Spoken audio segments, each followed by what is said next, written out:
Good afternoon, all of you. Should we begin? Hello, good afternoon, Professor. How are you? Hi, good afternoon, Prof. Madhu. Good afternoon, everyone. How are you all? Good, thank you. Yeah, very well, thank you. Hope everyone's safe during these difficult times.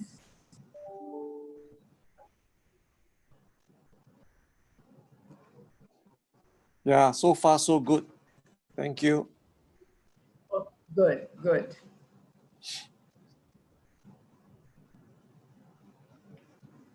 How are you, Dr. Andy? Everything okay? Fine? Yeah, well and good here. Prof. Madhu, just a second. I'll try to get the VC to log in.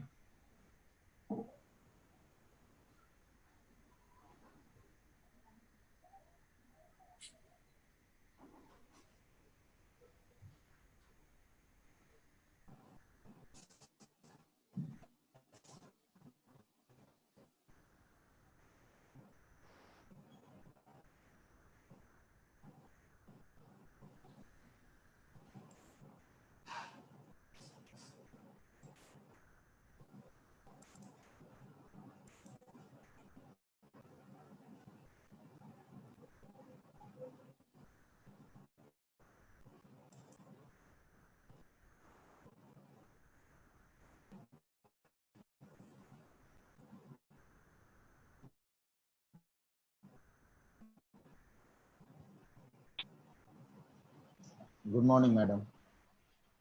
Good morning, Professor Mustafa. How are you?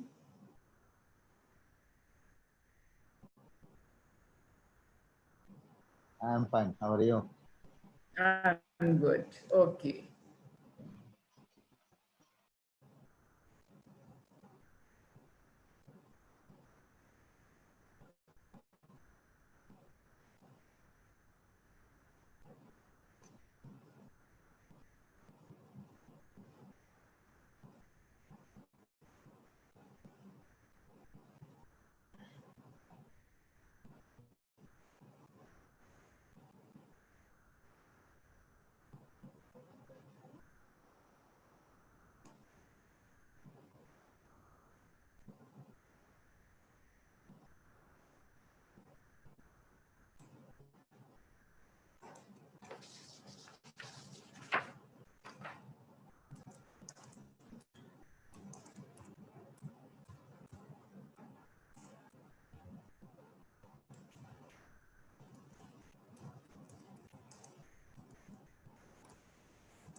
हाँ मनीष हाँ मेरा दूसरा laptop पे चल रहा है मेरा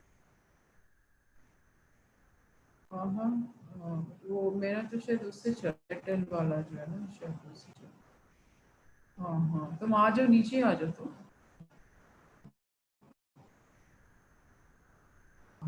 हाँ हाँ या बिल्कुल नीचे आ जाओ हाँ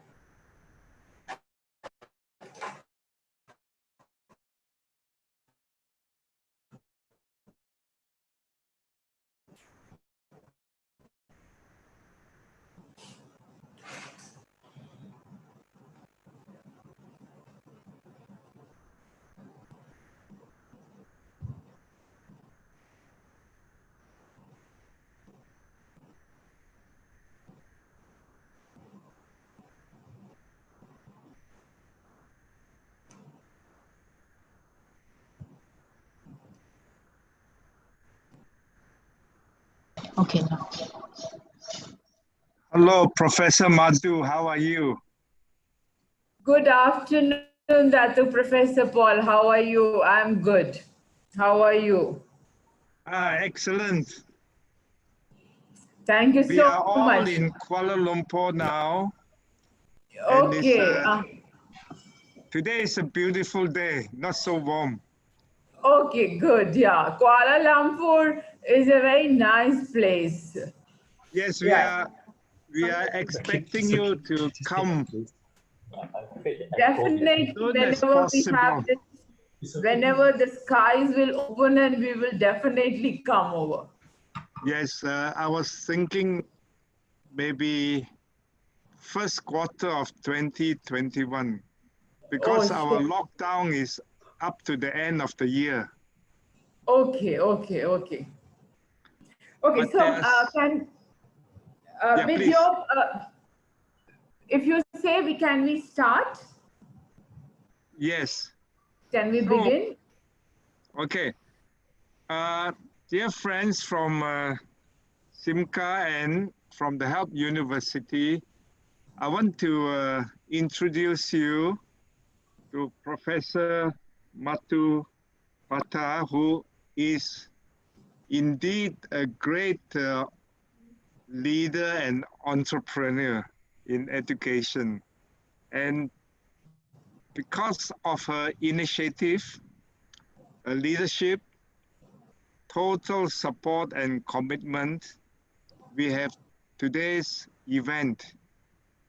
And this is a very important collaboration, a very meaningful cooperation between CEMCA and Help University. And I want to thank her other colleagues who will be helping us in our capacity building, capability development in OER and related online teaching.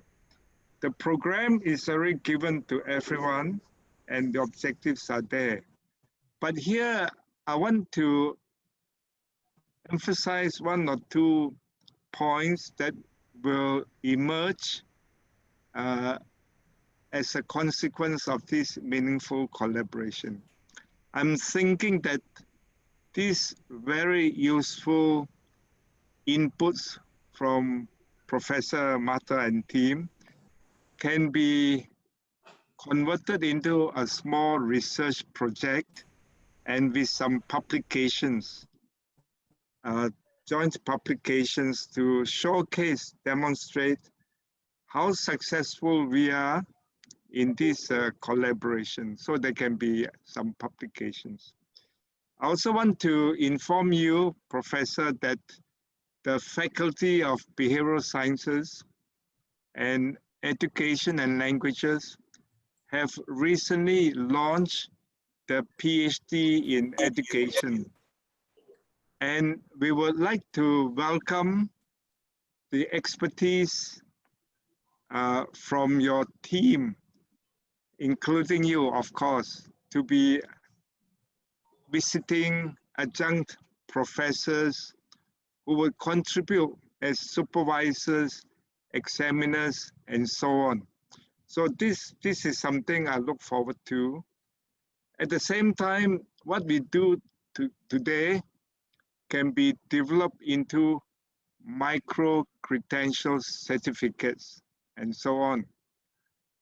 I envisage with your support and collaboration that we can also create a website to focus on what we do together.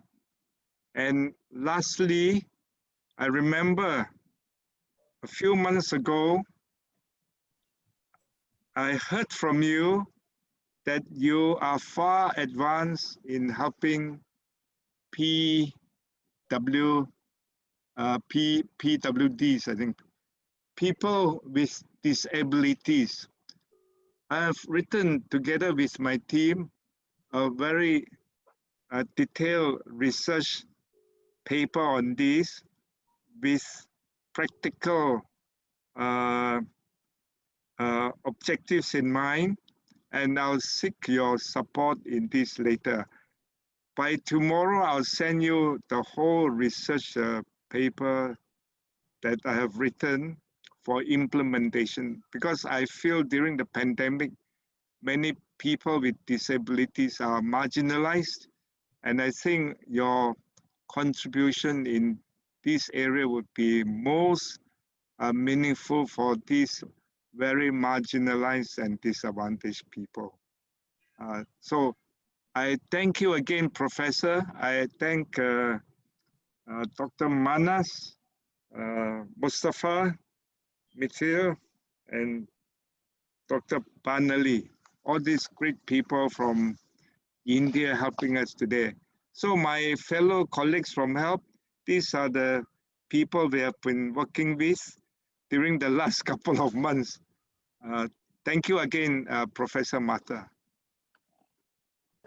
Thank you, Dr. Professor Paul.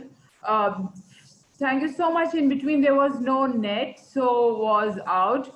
But definitely, we will look forward to your note, the research paper which you have submitted, written regarding the disability sector.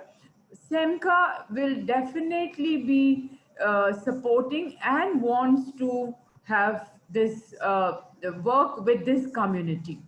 So Thank you. I will not take much time, just a brief about this workshop, and then Dr. Manas will take over his first presentation. So just 2 minutes for my other colleagues from the Help University, what CEMCA is.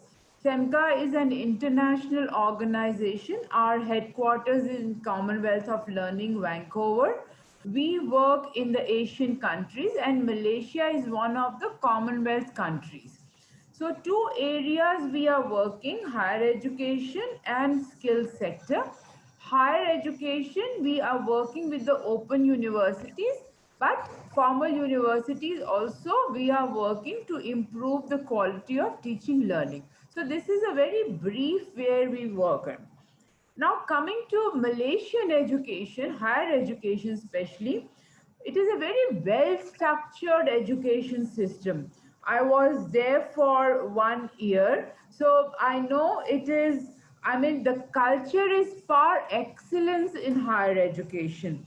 The very data that Malaysia has 44% percent of gross enrollment ratio in higher education shows that how far it is from other some of the developed countries.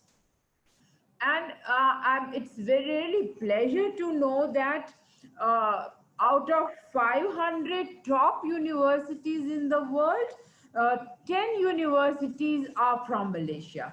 And I'm sure Help University will also achieve that very soon.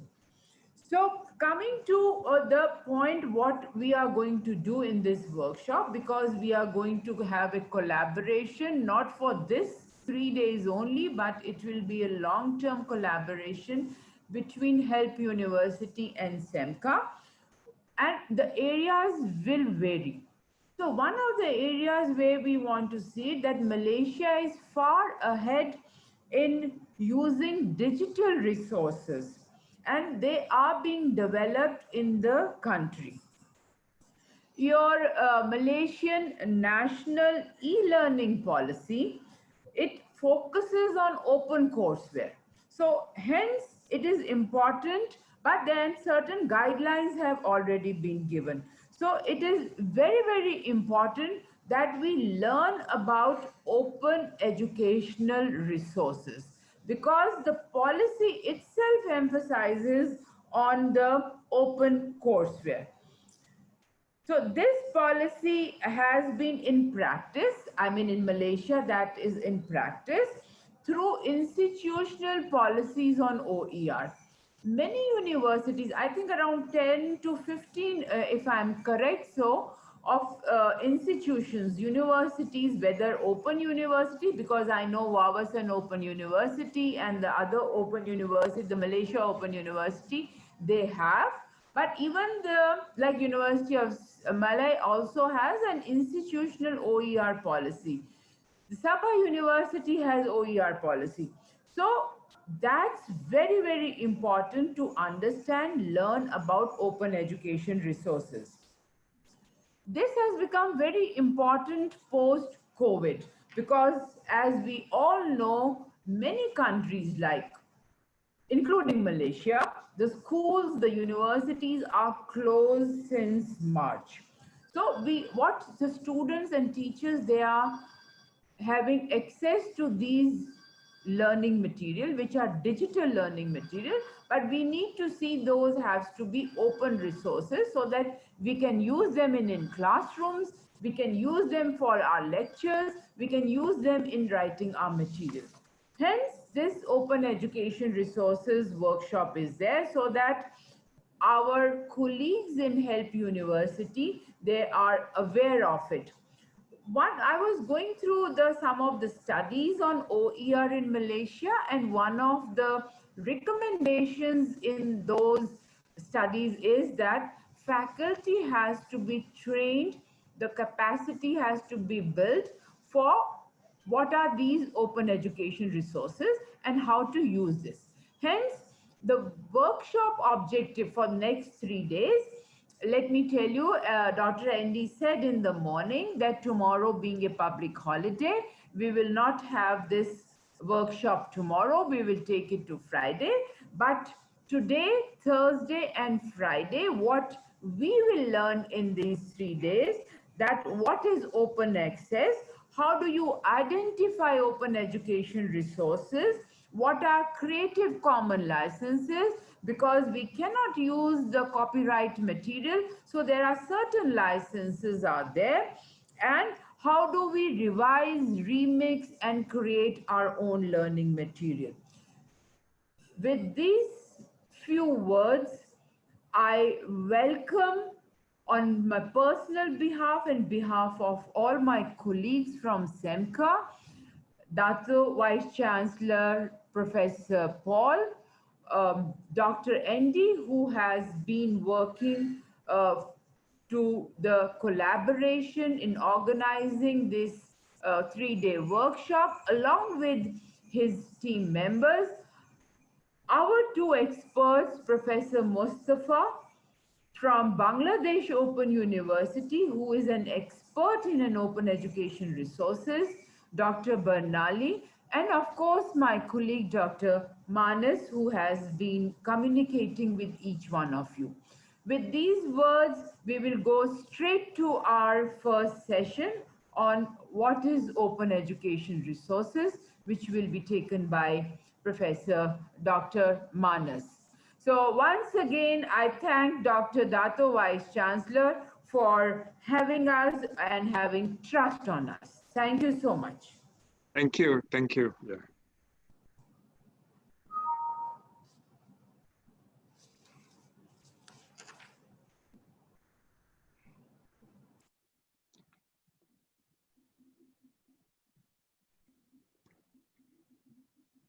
Manas, you are not audible.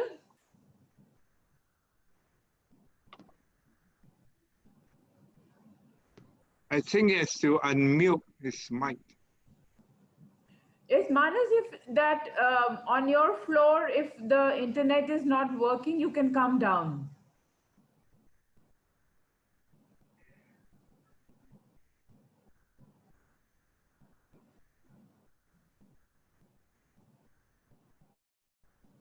Friends, there is some issue on the of the internet in our office today. So just give us 2 minutes, please. No problem here.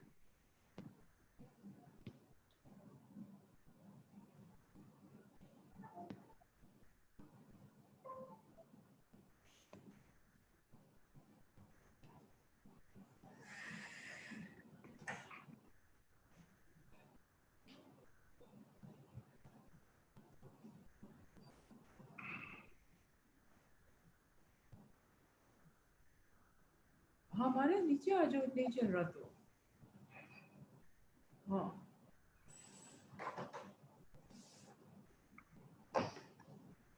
Okay, Dr. Manas, just give a minute. Dr. Manas will be just coming down. Down, he will come on our floor, and then he can take it the session from here. Meanwhile, Professor Mustafa, would you like to introduce yourself? So thank you, madam, for this nice introduction. I will come. My session will start at 1:30 Dhaka time, 3:30 Malaysian time.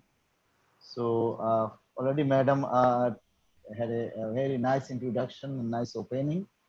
I'm very much blessed to have the opportunity to work with CEMCA and of course to have some time with you colleagues. We know that you got a huge experience and expertise in different areas. So I will try to share my experience with open educational resources. Basically, I'm involved with OER for last 6 to 7 years. So now I'm working with Commonwealth Learning CEMCA and also with Creative Commons. So I'm the country representative for Creative Commons Bangladesh chapter, and I'm also a member of their representative team, representative committee. They call it membership committee, central membership committee. So it is a 15-member committee at Creative Commons.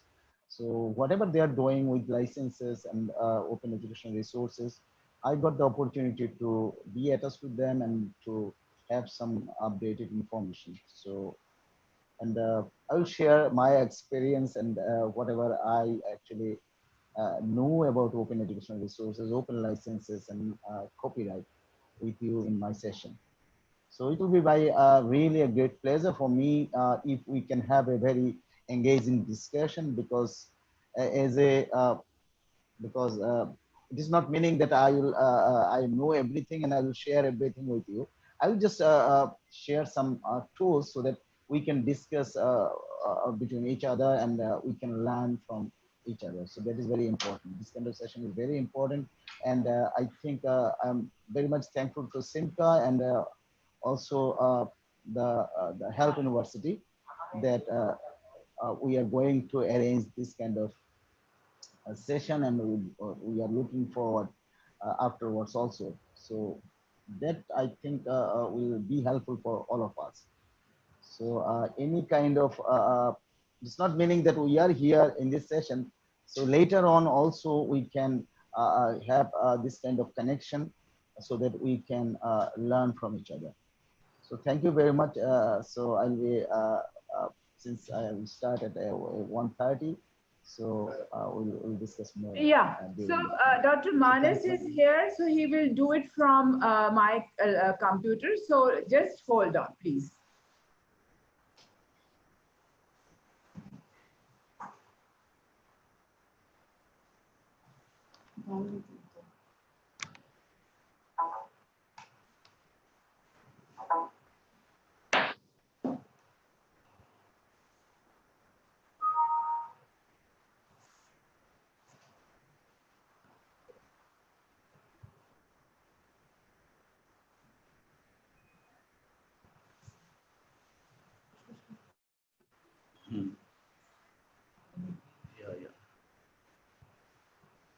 Hello, good afternoon, everyone. This is Manas Ranjan Panigrahi from CEMCA. Sorry, Professor Dato Paul Chan, this little interruption in our end only. And we are talking about the digitization and the digital everything, but still we have little bit limitations. We need to consider that limitation as opportunity to just taking this opportunity to sitting on the chair of director CEMCA. So this is I am really honored that I'm sitting here, and thank you very much. Just to let me share my slides.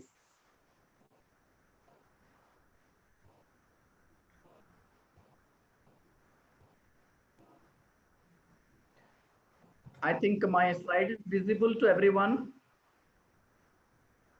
Yes, yes, Dr. Manas.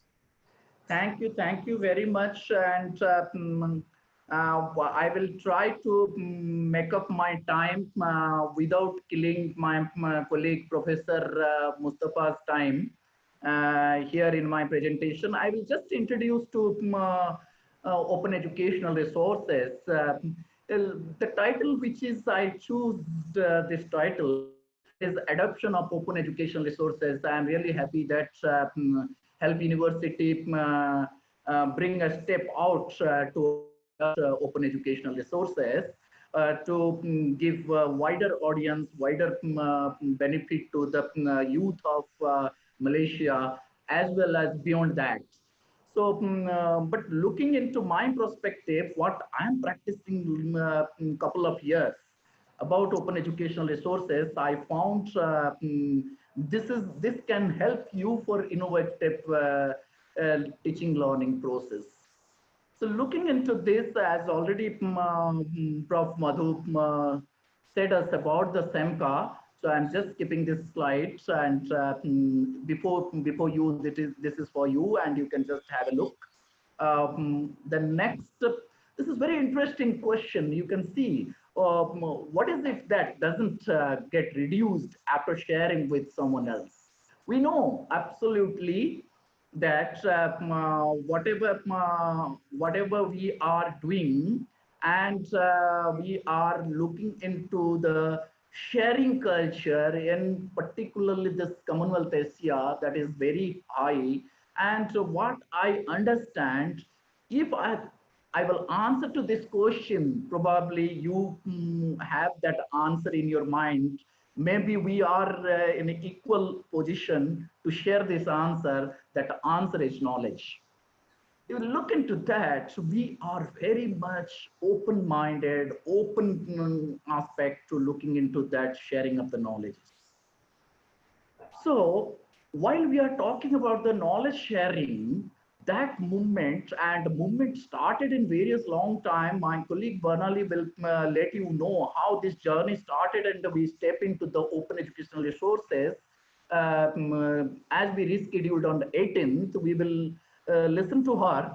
Before that, I just let me start with the what we understand by open educational resources.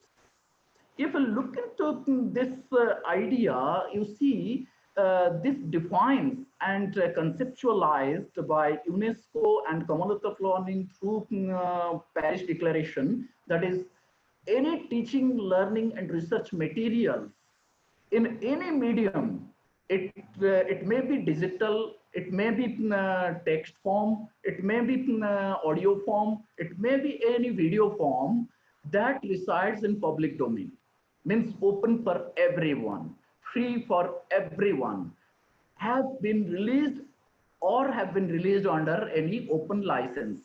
Open license is concerned, Professor Mustafa will definitely talk more about it, but it helps us to adopt this content, adapt this content in a respective manner, and looking into the restrictions which is provided by the author through that open license. So open licenses is just thinking and understanding between user and creator and the author, which their materials need to be used wider way and in a authentic manner. So for that purpose, understanding to the license, no need to take any permission from the author unless we are violating or we are moving towards the use of their materials. So you can see this picture, which is UNESCO headquarters Paris, and there was a step towards the OER, which has been started in 2002. That is very much widely popular as Paris Declaration. And that forum, it has been talked about the impact study on open courseware for higher education in developing countries, which has been shared, and that has been coined to open educational resources, and change is begun, and we are now moving towards the how adoption of open educational resources at health university. So look into this Paris Declaration. What this Paris Declaration is talking about. Recent times in 2012, OER declaration drafting group at UNESCO headquarters. You can see one picture is here. And recently in 2012, there was a World Open Education Resource Congress, which has been conducted in the month of June at Paris headquarters, UNESCO headquarters at Paris. And it has been talking about Paris Declaration on Open Educational Resources. It is encouraging to develop and adopt open educational resources in variety of languages and different cultural context, and encouraging people to use open licensing for educational materials, and the resources, educational resources can be provided to public domain. And it gives an ample of opportunity for teacher as well as students to use this material free of cost and easy access, and moving towards their teaching and better teaching and learning. But we need to understand here why these all things will be.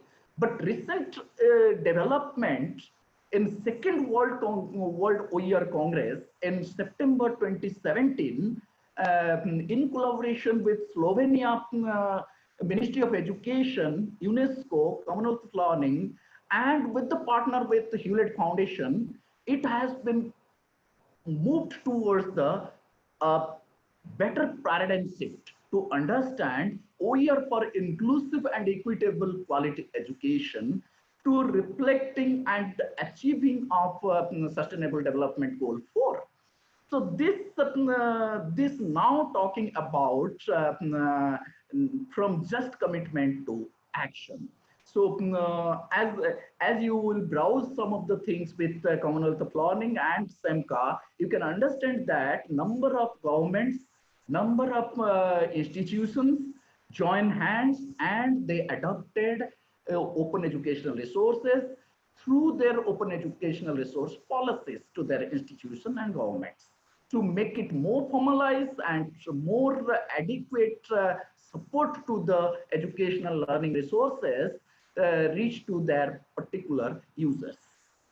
With this, if I will think towards that concept, which is talking about open educational resources, my friends, you just see here, it is nothing just talking about the open educational resource are the contents, educational contents that is in the form of text, images, videos, audios, and presentations in any format with an open license, or it is placed in public domain. More about this open license and public domain and other specific popular licenses, we will definitely listen and learn while we are discussing with Professor Mustafa adequately, and we will understand number of things is available for you to enjoy this understanding of open licenses. So my question always is coming to why open educational resources? That answer I found in my practice with Commonwealth planning and CEMCA that it reduces cost, enhance access, improve quality. There are three major things, but at the same time, it is contextualized to country to country. So if I will look into this reduces cost, I have some examples I will share with you through this presentation, and enhance access and improve quality. That is also we need to discuss, and I will share some experiences. And I know that Malaysian government in education system, long back they have been adopted the quality multimedia content parameters which has been developed by CEMCA, and it has been widely used for the assuring quality of multimedia contents. So let us just understand about these examples. These are the completely research based, reduces cost. We conducted this research in Antigua and Barbuda. We not only found that cost saved in this way using open textbooks and which is open educational resources. At the same time, we found supplementing textbooks with open educational resources improved students' performance by 5.5%. You see, it's really very interesting. The detailed entire study and report is available with Commonwealth of Learning OSS platform. At the same time, another one, if I will look into the access point of view, in Malawi, Bunda College of Agriculture conducted this research, and that under that research, they have developed 102-page communication skills textbook, and which contributed and taken 75% of open educational resources and producing of these books. And you look into that, if you will understand better that it means communication skills kind of subject and content area which is very much popular, and many contents are available. So they adopted these contents as OER, they contextualize according to their requirement and produce this textbook of 102 page. So around 75% they used open educational resources to produce this book. You see, it means that the access to the content is available. So therefore, they are able to adopt and adapt these contents and made contextualized according to their requirement. You see another access, you can see here, very beauty of this example I'm talking about. I'm really happy to see all these things. All Commonwealth of Learning resources translated by and adapted by Open University of China. So as we know, Commonwealth of Learning resources are in English language, but China, they translated into this Chinese language to provide more and good level of access to them. Similarly, which is happening with the Ukrainian as well.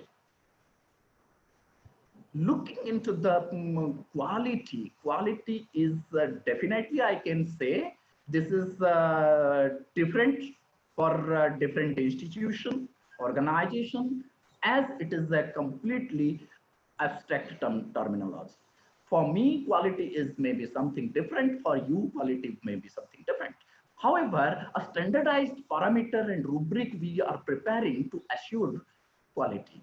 So you can see here around 553 institutions in India, they have a certain level of standard they made through which they produced many open educational resource contents, which has been leading to maintaining the quality teaching learning process. So in all total, we will analyze to this concept of open education resources, we can able to find these 5 R's. Looking into the openness is concerned. These 5 R's denoted as reuse, revise, remix, redistribution, retain. So reuse, revise, redistribution, remixing, all these things telling you that you can take the content which is available as OER, either in open, public domain or specific open licensing. So you need to look into this licensing. Within the mandate of the licensing, you can revise it, you can reuse it, you can what you can do, you can just tweak it for your purposes.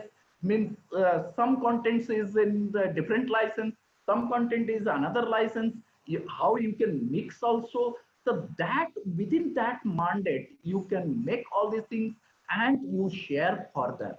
If you don't want to share, if you want to use your own purposes also, so you can keep this copy, you can prepare your own archive and you can use it. Or further, whenever you will feel that these materials need to be shared with among my students or my colleagues and my friends, which can be helpful for them. So for that purpose, this sharing of educational resources, open license is concerned, you need not want to take permission from the author if you are understand properly about these licensing systems. So this is the open license, you can say it creates more freely accessible materials. It gives you opportunity to develop, make it easy for a creator, or it can be easy for users, and you can providing in a free of cost. For this purpose, you can understand there are various types of open licenses, like open content license, which is talking about for different purposes, GNU free document license, open publication license. All these have different purposes of this licensing. We will understand each and every kind of licenses and open license system from Professor Mustafa in his sessions. However, very popularly, Creative Commons licenses are in all across the world, and Commonwealth of Learning, UNESCO, Hewlett Foundation, and different national level governments in Commonwealth Asia and beyond Commonwealth Asia also, they are using these licenses. And concept is very simple, and these concepts is mixed with produced this type of licenses, and these licenses have certain descriptions.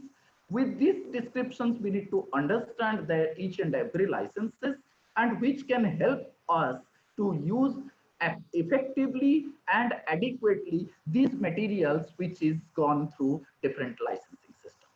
More we will understand from again Professor Mustafa in his session. There are various major OER platforms to identify open educational resources with different licensing and public domain materials. So these are the some of the glimpses here. However, we will understand and learn few of in a practical way from our colleague Dr. Maithili, and we will do hands-on with her and day after tomorrow.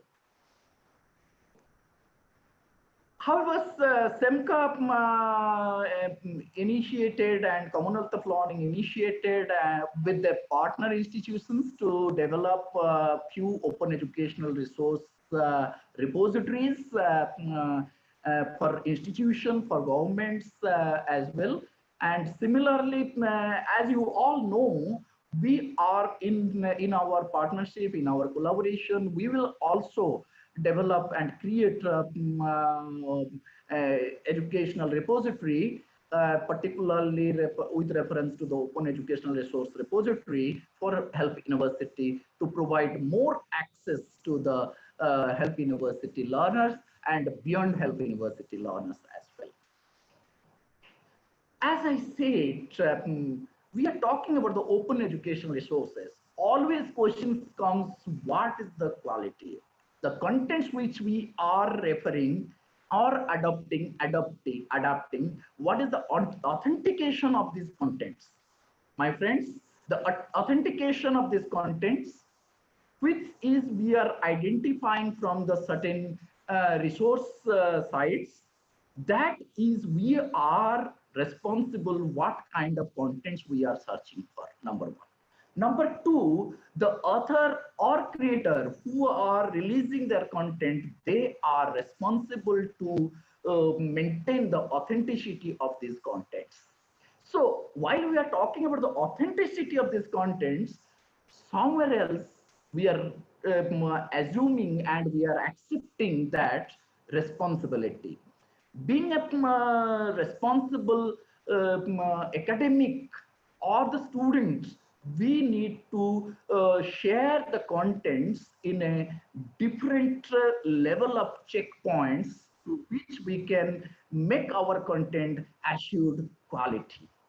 So for this purpose, CEMCA developed a quality assurance toolkit, which is very much popular for this. However, the institutions and organizations, they have also their own mandate to ensure the open educational resource qualities. But what is this quality parameter denoted? These are the major parameters which we are referring while we are talking about any kind of educational resources in a certain standard and quality.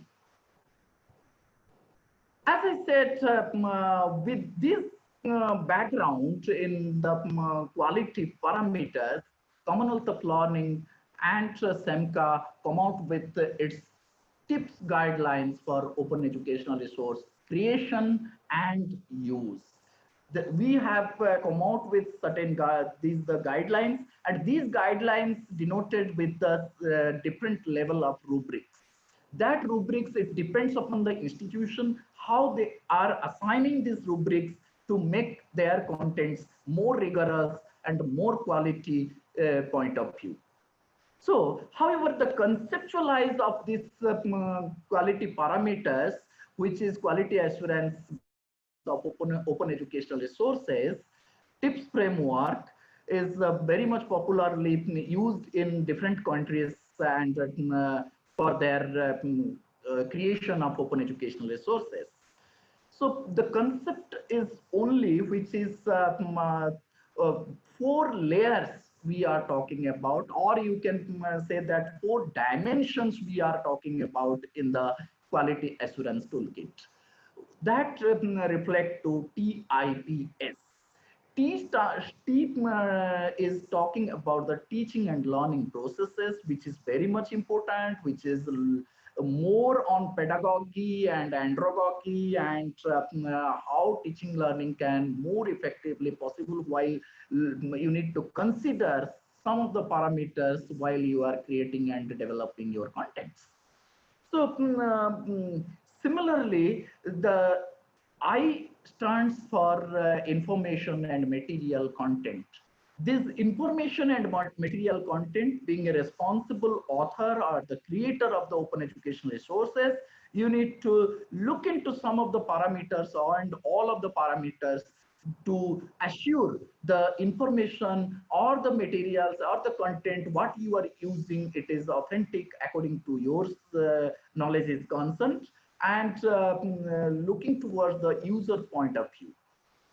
Similarly, presentation and product and format, how you are preparing your content, how you are putting these contents in a logical manner, and in which format you are releasing these contents. And last but not least, system technical and technology. Through which platform, which system, which technology, what technological support, and how this technology is more user friendly, you need to consider on some of the guidelines which has been advised here in this section.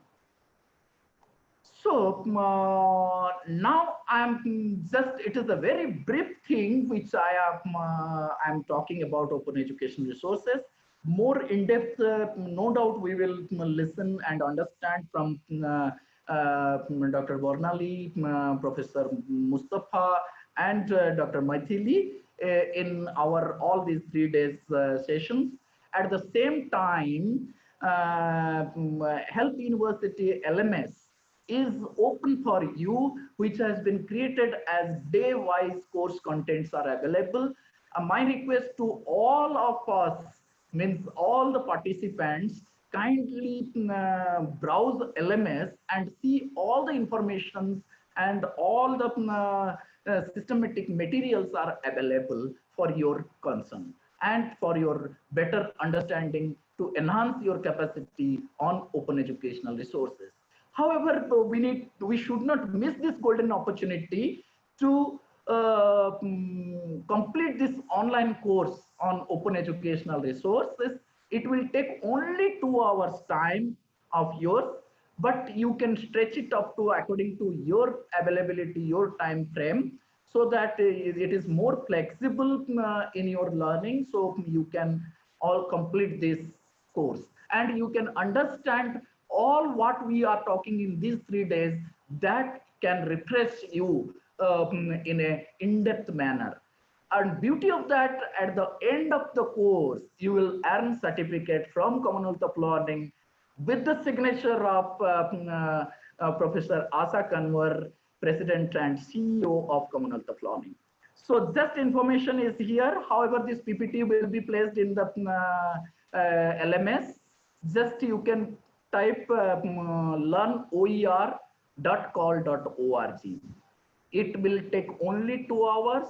You please do this course, and if you can able to share your certificate with CEMCA, it will be a motivating point for me particularly and my team who are the working in this area.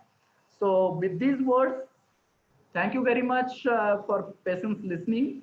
And now any query, or we can move to listen Professor Mustafa.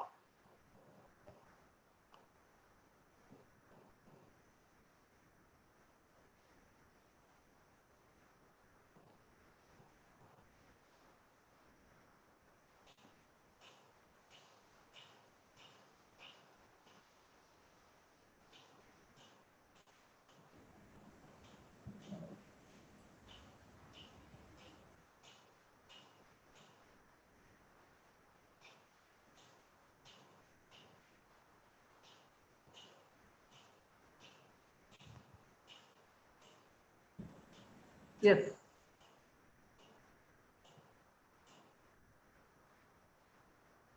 So any query or question?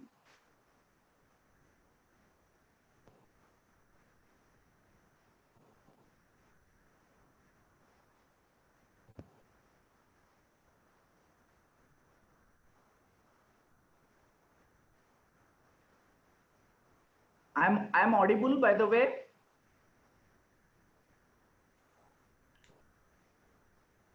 I'm audible. Yes, you are. Yes, you are, Dr. Manas, you are. Yeah. So if there is no question, Dr. Andy, can we invite Professor Mustafa for his presentation? Can. But before that, Dr. Manas, remember Yes. you were telling us about the Creative Commons licenses, right? Right. What will happen if we misquote the licenses. If let's say it is CC BY, but we quoted another license which is not appropriate to the one that we extracted. Right. Okay. Okay. Thank you, Andy. Yeah. We have a special, complete special session for that. Professor Mustafa will talk with Take us us through. about all kind of licenses, and each and every licenses he will talk about, and what is its opportunity, what is its limitations, and how and which licenses is better for the institution, and which license better for the individual academic, or how multiple licenses can also be adopted by institutions. So this will be discussed in Professor Mustafa's session. All right. The licenses, the Creative Commons licenses are actually tagged to the 5 Rs that you mentioned just now, right? The remix, Absolutely. reuse. So Revise, remix, each yeah. licenses are actually tagged accordingly to the 5 Rs, respective R, right? Absolutely. Absolutely right. Absolutely. All right. Thank you.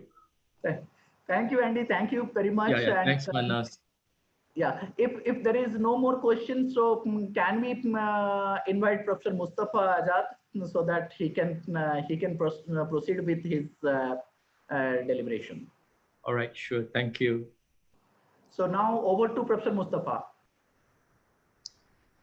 Okay, thank you very much, Dr. Manas and Professor Andy.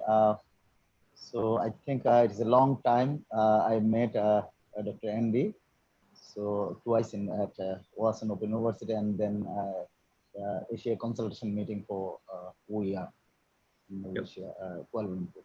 So thank you very much. I would like to welcome all of you to my presentation. Actually, what I said in the beginning, that I will share some tools which may be and should be, I think, familiar to you. We will just initiation of a discussion. It is better to share some tools relating to copyright and to open licenses, and how to find the OER and how to use the OER, what kind of attribution is needed. So in these two sessions, today I will have a 1 hour session and another session will be tomorrow. So we'll dig deeper into these concepts and tools in these two sessions. So let me share my slides. I'm not comfortable with slides sometimes, but if you have any question in the middle, you can use the chat, or you can just, because since we all are connected here, so you can raise your hand or you can ask question in the middle. So let me start with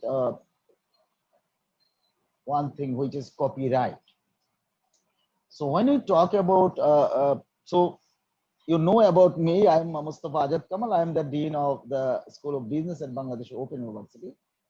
And I am involved with Bangladesh chapter, Creative Commons Bangladesh chapter, as a country representative, and also I'm working with Creative Commons Central Committee, which is based in USA. So if we start with copyright, because this term is familiar with all of us, so let us start with copyright. So first of all, what is copyright and why this copyright has been used in the case of creative works, and what next? So why these open licenses came into the scenario, and what is the role of open licenses, and what is the benefits of open licenses? So we'll discuss in these three phases.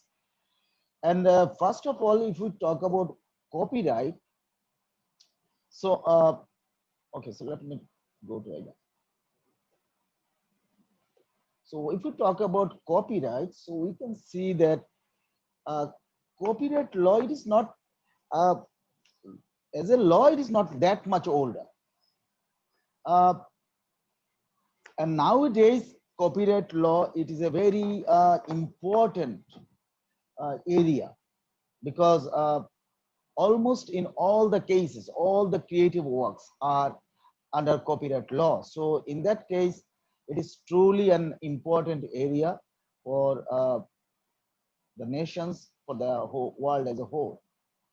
So if we look at the copyright law history, if you look at the history a little bit, so we'll see that copyright law basically started in 1710 in England. So you know the statute of NA. So by that statute, actually this journey has been started, and basically they started this copyright law to give the protection of the creator of the creative works.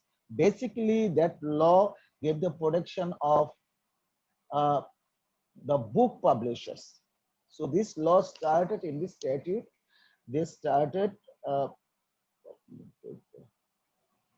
Okay. So for the book publishers, they uh, use this, gave this protection. So this law actually were applicable for the book publishers, and they gave the permission of the book publishers that 40 years legal protection they gave. So when they published a book or created a book, say they got 40 years legal protection. So what are the things they enjoyed due to this protection? So we'll see it next. So, but today you think that you see that copyright law extends far beyond the books. It covers nearly everything, anything.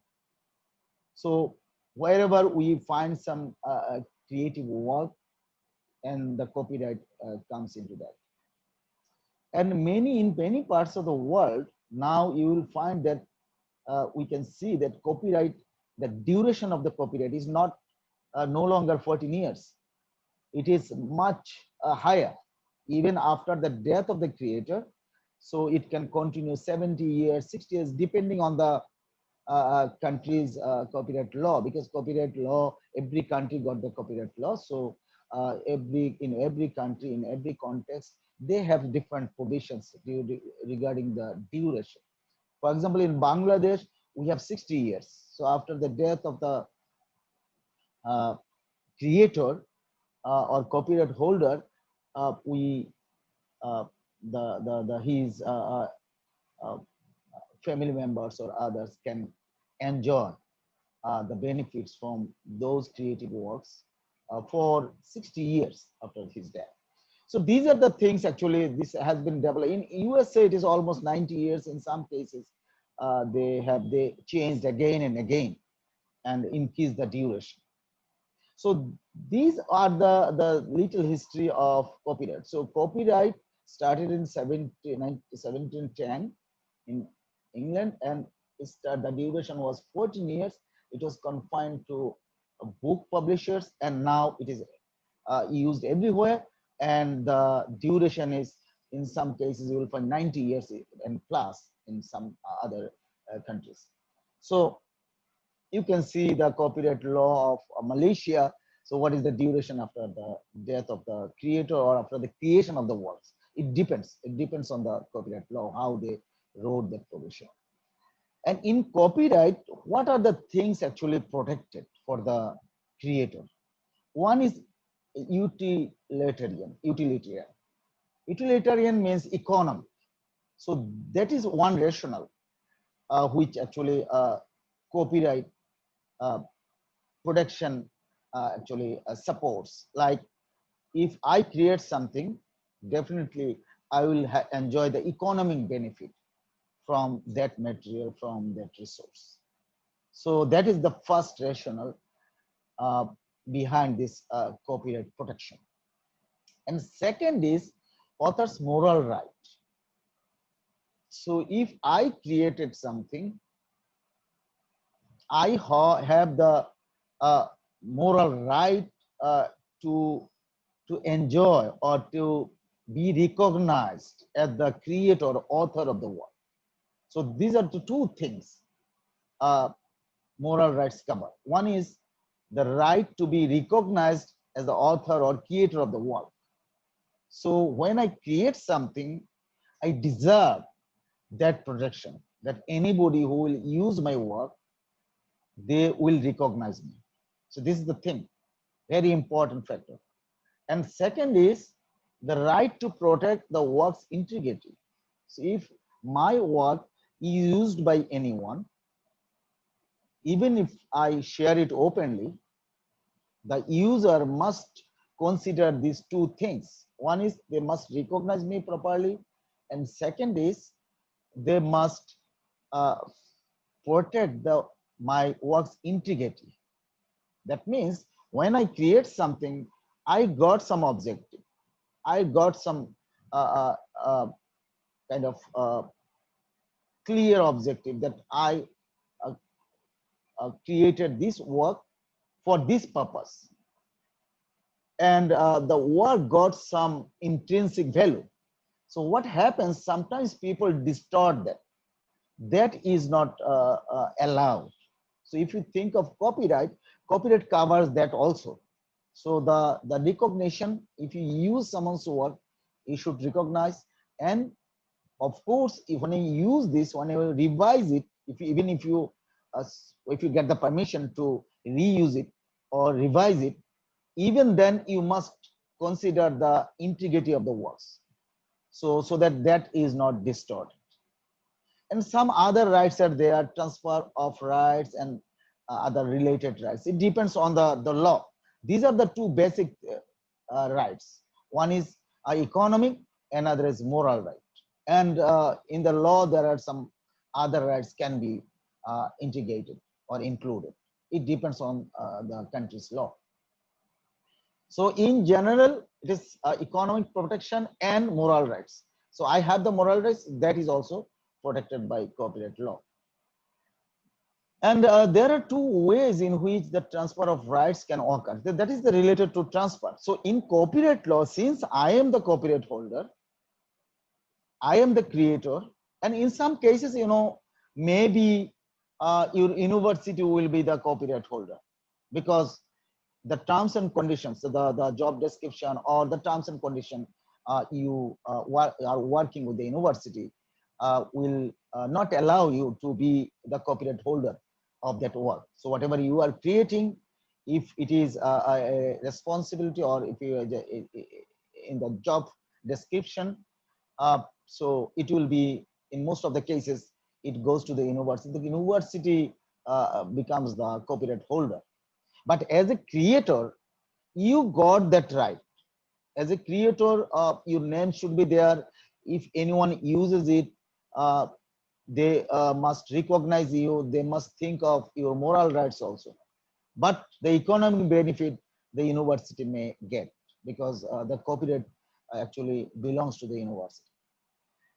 So whoever actually is the copyright holder, you or the university or any other institution where you are contacted for creating this work, or you have signed an agreement, it doesn't matter. Whoever actually is the copyright holder or owner of the copyright, they got the ability to transfer it, to share it with anybody. So without that authority or without that right, I cannot share anything. So that is the basic thing. That's why we started with the copyright things when we talk about OER or else. Because whenever I share something, I must have the right. So in copyright law, actually, you will find that you are permitted to share it with others. So which is covered by licensing. That means I can put a license on my document or sign an agreement with anyone, and then I can tell that, okay, you can use my work under these conditions. So that is possible. So if I don't have the copyright, I'm not the copyright holder, if I don't have that protection, or if I am not the creator of this work, then I don't have this authority to license, put any license, or to permit anyone else to use my resource. So that is the basic thing. So if I have the copyright, if I am the copyright holder, I can share my resources with anybody very easily, because I am permitted to that. So I can transfer it. I can put any license. License means I am just giving some permission to any other people to use it, how to use it. So there are some rules or provisions when we put the license. So we'll see what are the open licenses that will come later. But the most important point here is when we talk about license, we must, is the sound audible? Professor Mustafa, it is audible. To me, Yes, it is audible. I hope Okay, the thank you. others also they are okay. it is audible. It's audible. Okay, Yeah. okay, thank you very much.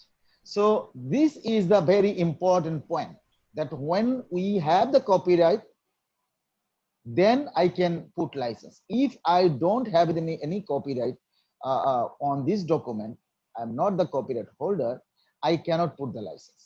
So this is natural. If I don't have the copyright on the document, how I will share with others. So that is what actually license comes. So when we talk about the open license, so maybe the provisions will be different. One license will be different from other license, but the basic thing is we must have the copyright and we must have that authority on the resource. Then we can put any license, we can share. And now, sorry.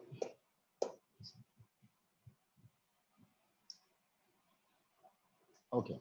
So now, what are the exclusive rights given to the copyright holder, who is the original creator or author or copyright holder? The first thing is they will get the credit.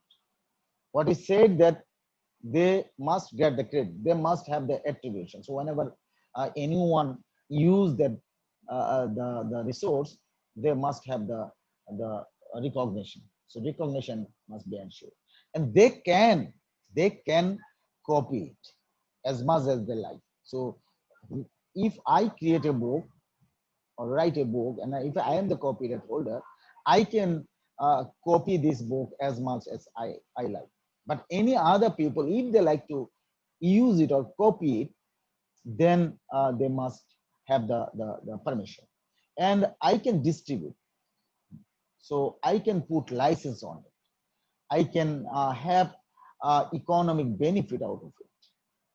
And I can also perform when we write a, for example, novel. So sometimes it is performed on stage. So in that case, I have the right. If I have the copyright holder, if I'm the creator, I can easily use it. But if other people can stage a drama based on this novel, for example, then they must have the permission from me.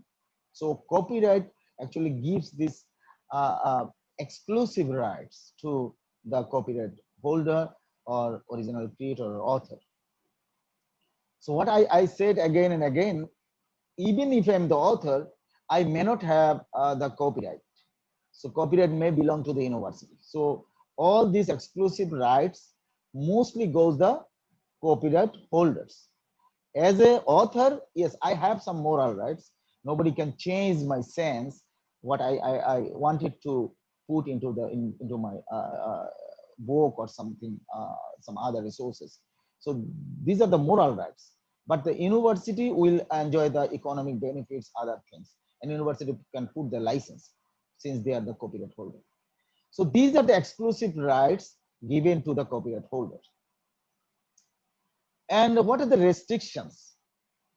So for me as a user, I will have a lot of restrictions. So I cannot use the unauthorized, I cannot use the resources without any permission. So unauthorized use is prohibited. And distribution. So unauthorized distribution is also prohibited. So all these things we already discussed. Adoption is not possible. I cannot change anything. I cannot customize. I cannot sell it. So all these things are restricted for the users. And of course, I need the permission. If you like to do anything with it, I have to have the permission. That is the thing. And fair use, yes, in copyright law, you will find that this fair use or fair dealing is permitted, because when we write the article or something else, we are citing from other articles or other reports. So these are the things permitted. And in copyright law, specifically, if you look at the copyright law, so there is a clause on fair use or fair dealing, and these terms are used in USA. They use the term, I think, fair use, and in UK they use fair dealing. So these terms are doesn't matter. This similar term. Okay, so the fair use and fair dealing. So in the copyright law, there are some provisions. In some cases, it's mostly academic purpose. Some to some extent we can use without permission. If you like to cite something, we don't need to ask permission from the owner of that article, because we can cite properly, we can attribute the author, that's all. So these are well accepted, and in copyright law these things are also endorsed, and these things are permitted. It's not a problem. But if you think of some examples of copyright, so where actually copyright, who will be the copyright holder, for example? So we said that work created in the course of your employment. So if I have that agreement with my university that whatever I will create, and as an employer of the university or employee of the university, we have some agreement when I join or afterwards. So whatever I am created, in most of the cases, it belongs to the university. So the copyright holder will be the university. And some independent contractors may or may not own and control copyright. Sometimes we work for other organizations, international organizations like Commonwealth of Learning or Commonwealth Educational Media Center for Asia. If you work for them, so it depends whether whatever resource I will create in that course of contract will belong to me or the organization. So it depends on the contract. So in most of the cases, what happens, whatever we create, we have to share it with the organization, and we have to declare that the copyright will belong to that organization. So in that case, it is very clear. So it depends on the contract I am signing with that organization. It is very important. And teachers of the university, faculty, learners may or may not own or control the copyright in the works they create. So what I told, that if we work at a university or any other institution organization, it depends whether I will get the copyright or not. So in most of the cases, we don't own. For Bangladesh Open University in Bangladesh, whatever we are doing for the university, we don't have the copyright. But we, as a owner, as a creator or author, our recognition is there. That is the thing, that we are recognized. But the economic benefit, everything that belongs to university, because the university got the copyright control or protection. And the other thing is, if I co-create the original work, is it subject to copyright? If something we co-create, then, and it is subject to copyright, then joint owner, this is again actually what actually agreement we have.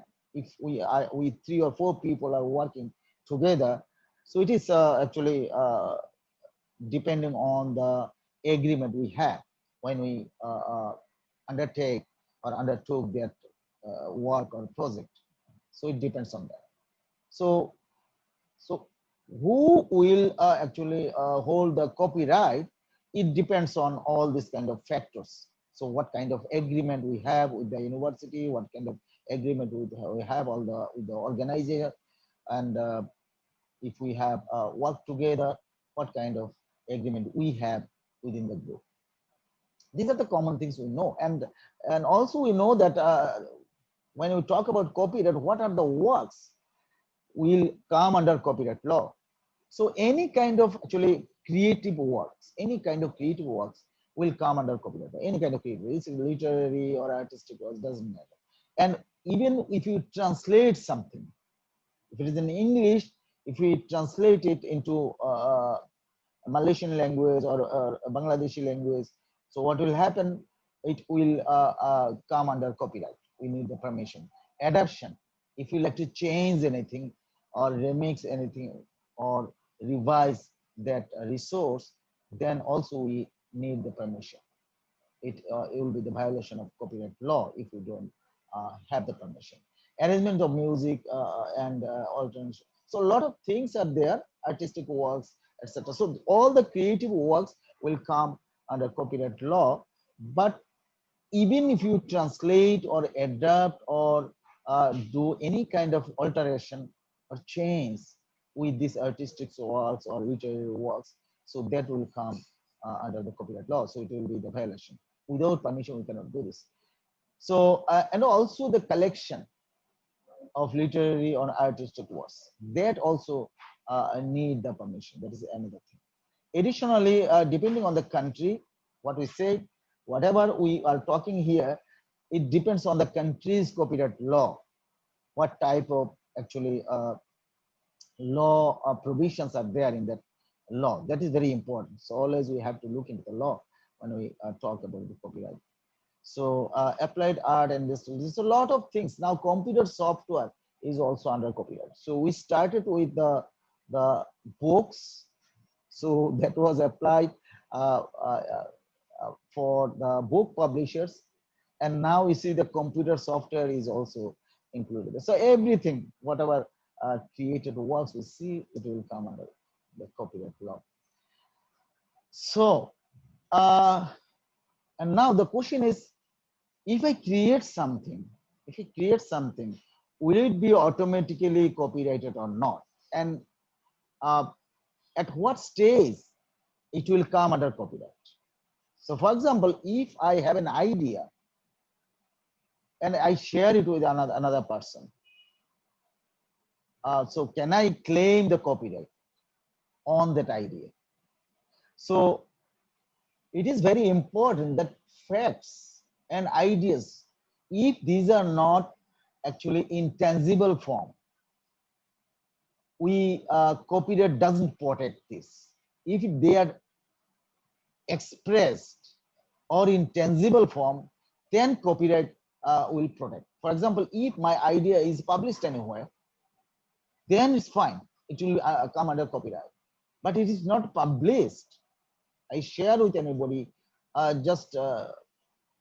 sometimes we share with the colleagues or friends, and if they publish it anywhere, if they don't even recognize me, it doesn't matter, because it will not be the violation of copyright because I didn't publish it earlier anywhere. So that's why facts and ideas, once it is expressed or published or in tangible form, then it becomes actually copyright comes under the copyright.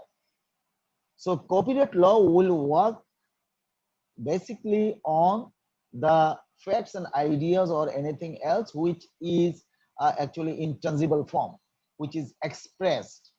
So if we don't express it, if it is not expressed anyway, then you cannot claim copyright. And another thing is, copyright is automatic. Previously, what happened, whenever we created something, we wanted to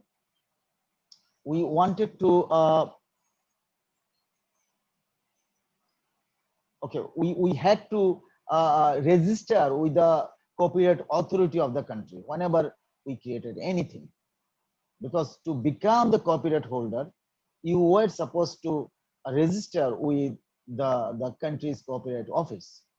And still it is in some countries, the provision is there. You can do it. Even in Bangladesh or India or Malaysia, we can do it, because every country got this copyright office. We can go there and we can register. That's okay. But there is an international convention now that copyright is automatic. If it is in tangible form, you don't, even if you don't register with these offices, you don't go to these offices, it doesn't matter. Once it is in tangible form, copyright comes automatically. So if I create anything And if I publish it anywhere, so the copyright belongs to me. So it is automatic. So it is not like somebody uploaded something on web and I downloaded that and there is no name, nothing there. I am thinking that, okay, there is no author, nothing there, so I can download and I can use it. That is a violation of copyright, because once it is expressed, you must remember that it is under copyright, because copyright is automatic. This term is very, very important. So anything is created and it is in tangible form, it is automatically copyrighted. So you don't need to go to the registration office. If the country doesn't have any specific provision that you must register into a register for this resource with that office. So it is usually now not practiced in most of the cases. So in particular country, maybe it is there still, but it is not in practice. And copyright protection lasts a long time, but it is not indefinite. So we said some countries says that, okay, you can enjoy all these benefits after 60 years of your death, maybe your family or some other, whatever you are assigning or something like that. So we can go after 60 years, 70 years, even 90 years, depending on the country's copyright law. So copyright protection is actually lasts for long, but is not indefinite. So it is not meaning, for example, I don't know whether you are familiar with a poet, he's a Nobel laureate, Rabindranath Tagore. So all his songs, these are the very famous songs for us. So all his songs are in now already the copyright is over. So we'll talk about this. All the songs are in public domain. So we can download it, we can listen it. But there are some challenges for us. We cannot change the sense of these songs because the moral right is there. So we, even it is in public domain, we don't need to attribute, but morally, I should attribute because the owner or creator of this resource is Rabindranath Tagore. So that's why copyright protection may be over, but still we can avoid attribution. But if it is in public domain, if it is copyright free, even then it is better always to attribute the author or creator. And we know trademark patent, so there are some kind of slight difference in that. So copyright, intellectual property, so we always consider copyright is one type of intellectual property, but there are other types intellectual property rights are there. So we know that trademark law, patent law, all other things there. So we are talking about the copyright law here. So we don't have any interest about other things. So we already talked about fair use. So we said that fair use is used in some countries, and so you see the fair use doctrine is found in United States. They use the term fair use, and fair dealing is used in UK. So this is like that, and these are the exceptions of copyright. So after 60 years, the copyright is over, and for this fair use, actually these are the exceptions of copyright. Copyright doesn't cover this. So if I like to use something under this clause, under fair use or fair dealing clause, I don't need to ask the creator or author or the copyright holder for any permission, because this is under fair use. So that means we can use it without permission. So it depends on the law, what actually fair use covers in that law. Okay, so this is, so you have, I gave the link, a number of quizzes are there. So you can just, it's just a self-practice quizzes. So you can actually check with the quizzes. You can go and you can actually go through these 4, 5, 6 examples are there. And I gave, I can show you. Okay, so let me finish it and then I'll go there. So here in the platform, okay, here you have everything. So for example, for my session, you can watch a video here. So very interesting video.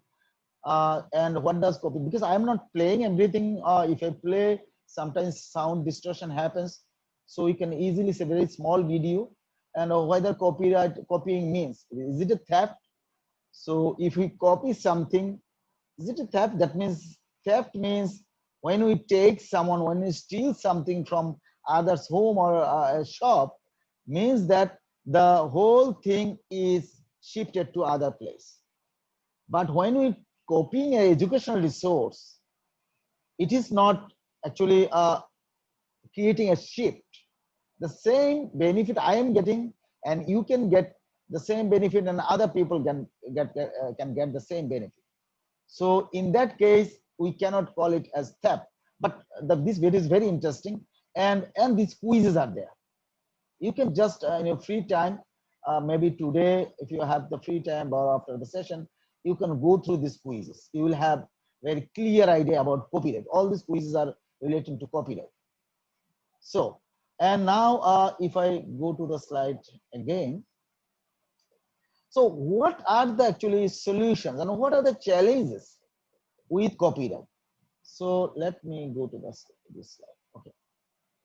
So if something is copyrighted, we find these challenges.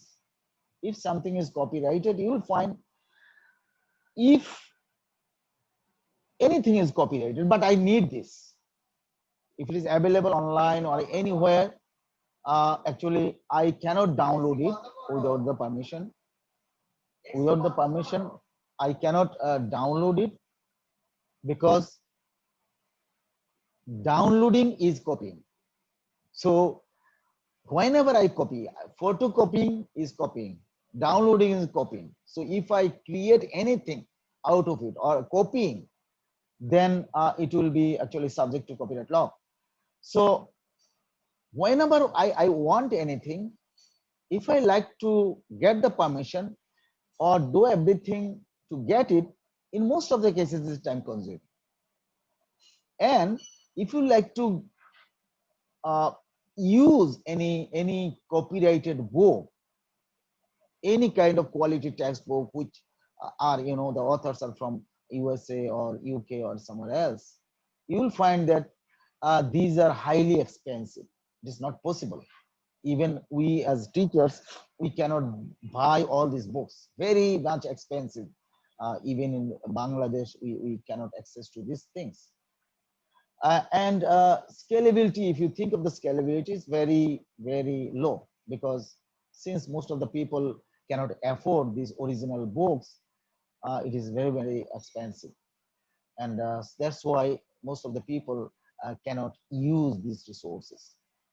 And of course, the limited access and slow innovation. So you see, if you have to, for example, if my university offer a course, a business course, we have to write it. And other university is writing the same book. If my book is copyrighted and their book is copyrighted, so we cannot use their book, and I cannot, they also cannot use my book. So what happens? The innovation becomes slow. If I could have used their book, then I could have added something else, something to add something to improve the quality of the book, or to make the book more actually usable or meaningful. But I cannot do this. So that's why when something is copyrighted, it actually restricts innovation. But copyright law, when they created copyright law, they wanted to encourage innovation, encourage the creators, so that the more innovative works are coming. But for the same book, we'll see in the next session that for the same book, previously they printed, now most of the things are digital. So there, maybe their cost of production is nearly zero in most of the cases, but they're charging a high rate. So this copyright actually restricts us in a lot of way. One can be the cost is very high, access becomes limited, and quality, what I said, that quality becomes low, because when we use a textbook written by an US writer, and what I found is that every cases, everything is based in US. So that is a different debate, because you know that just like me, I always think that my learners will learn from my own context. So maybe some tools we can take from these books, but why will go through all these cases? So why will discuss all these cases? For me, actually, if I think of learning, learning comes from the context. So I always prefer my learners to engage in my context. So if I love to go to engage them in my context, I have to customize these books. I have to customize these materials, but I cannot customize or adapt any book which is copyrighted. I cannot do this. So that is another challenge.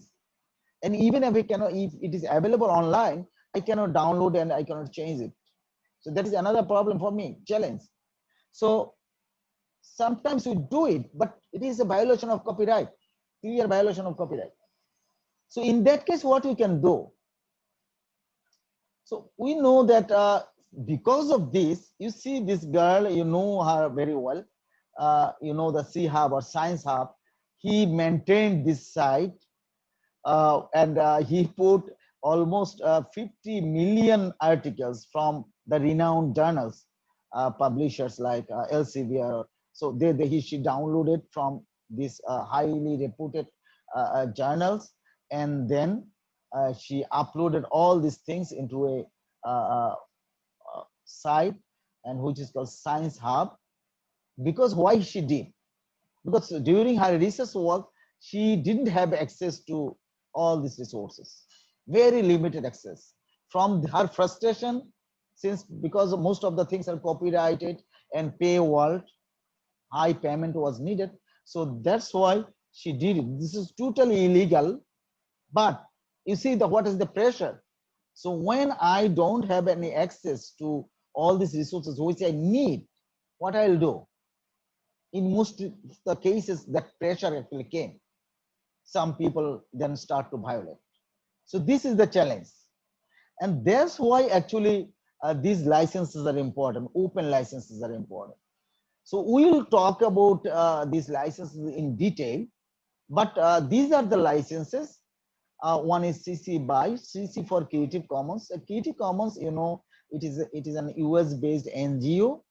They created these licenses, and all over the world we are now, and there are some other open licenses also. We'll talk about that. And here mostly we will emphasize on Creative Commons licenses because these are widely used, you know. So CC BY, CC BY SA, CC BY NC. So there are 6 licenses. So CC BY, you see, since we'll go little detail in next session. So you see now, BY is everywhere. BY means attribution.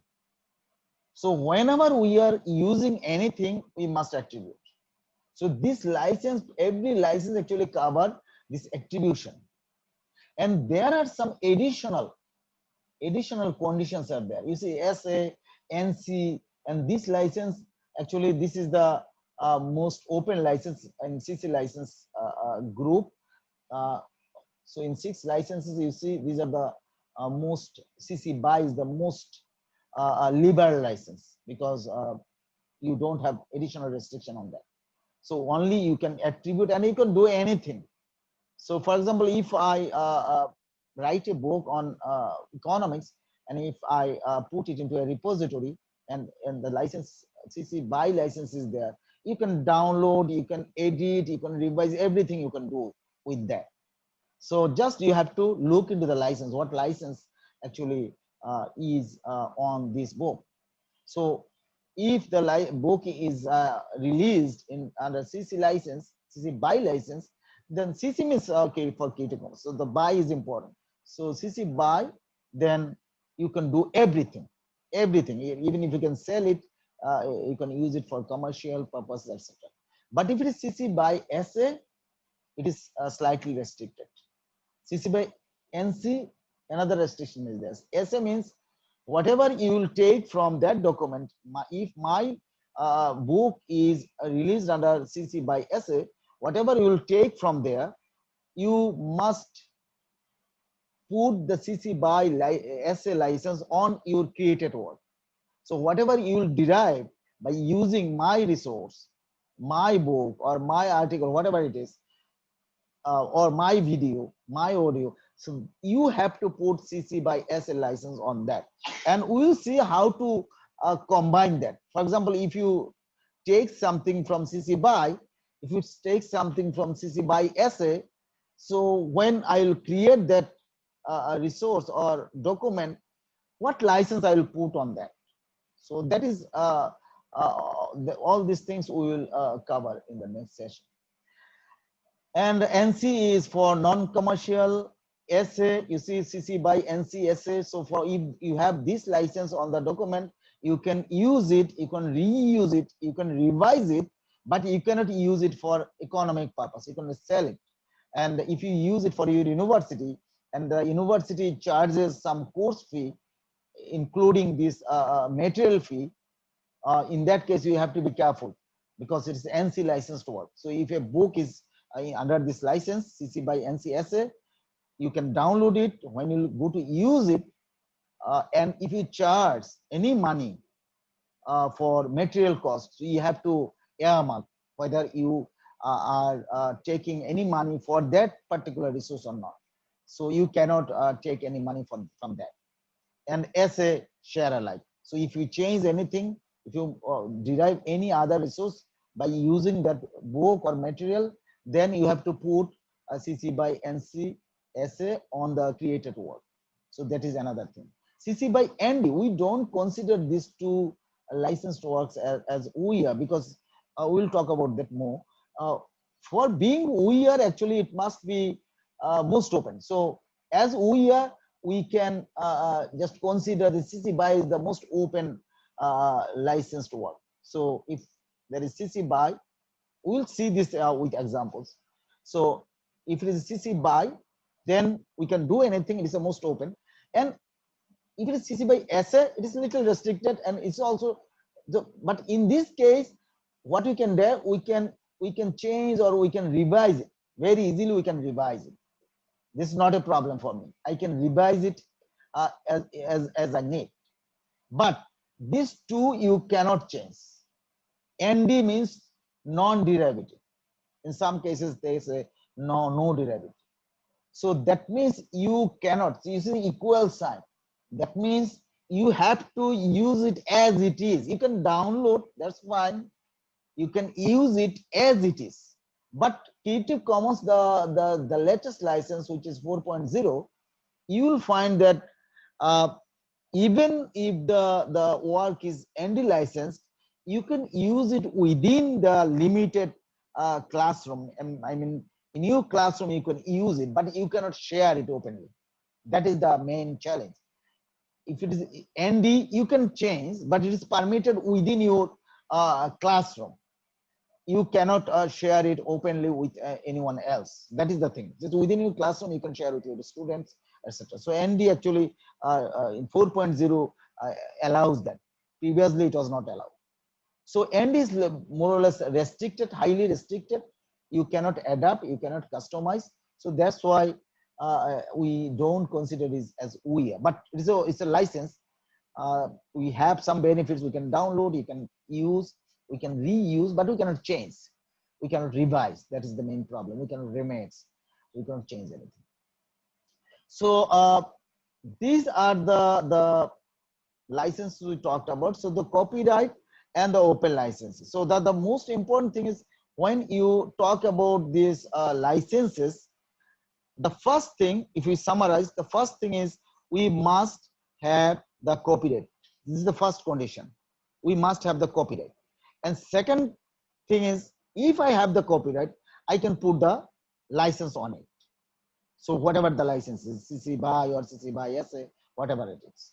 So, but some resources, what you talked about, these are, we said the public domain. Some resources are in public domain. These are copyright free.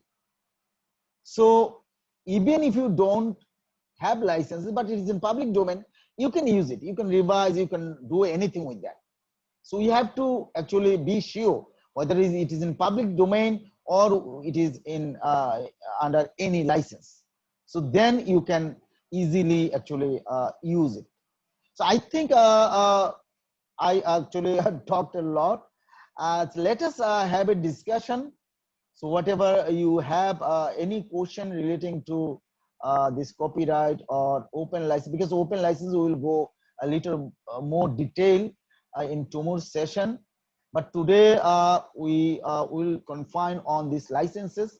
So we can talk more on the licenses and of course on the copyright. So if you have, it was just very general question. If you have any general question, you can ask for that.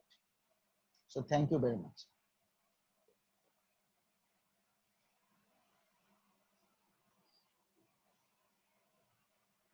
So I don't know how much time, whether I am in time or not.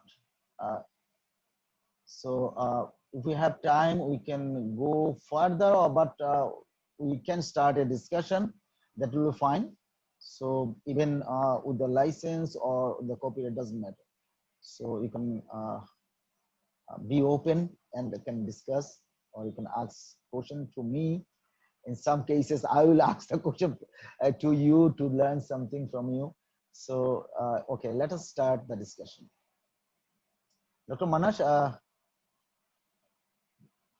is the time okay? I am within time or not?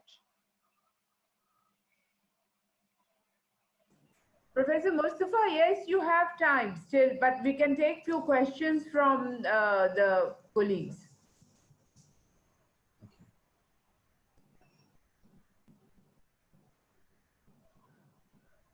Prof. Madhu and Professor Mustafa, just a quick question, maybe for some of my colleagues who may be interested in the Creative Commons license. Does Creative Commons track materials licensed under a CC license? Yeah. Professor Mustafa would answer, please. Excuse me. So can you repeat, please? Yeah, you see there are so many, it all starts with the attribution of Creative Commons. So if I were to start using this material, it could be CC BY, then followed by CC BY, non-commercial NC, and etc. So the materials will keep on evolving based on the Creative Commons license that we are going to use. The question here is there any repository or any part that there's a tracking on the materials license under CC license? Yeah, a a number of repositories are there. So I will share a number of, because I will take the colleagues through some repositories also. So how to find these repositories, and a number of repositories are there, and you can find the subject related books, and your open access journals are there, you know that. So there is a directory also. So, but for the textbooks, there are a lot of repositories are there. So we can have a number of resources, whatever resource we have. One, I don't know, maybe for business, education, and for, of course, science. So a lot of resources are there. So you can cover up most of the resources. And in some cases, what I think that I don't need all the book, all the content from the book. So I can take some contents from this book and some content from other book. So all these books are CC licensed. So I can combine and I can integrate some cases, local cases there. So then I can create this book very easily. So materials are there, just I need to combine and I create this. This is possible. Professor, A number of resources are there, and I'll give the link. Yeah, Professor Mustafa, the question is very important what Dr. Andy has said, because in the formal universities, unlike open universities, when open universities, we the teachers, we are creating the learning material. Here, the formal university students are purchasing the textbooks. And even the faculty, the teachers, they are referring to these textbooks. So textbooks, as you said, are textbooks available as open source. Yes, with Creative Commons licenses. Yes, there are several websites where we get these ebooks which are under the Creative Commons license. And Yeah. as you rightly pointed out, that even the subject wise, discipline wise, also we have those repositories. This is very important because Help University is a formal university and students, they must be buying textbooks to study further.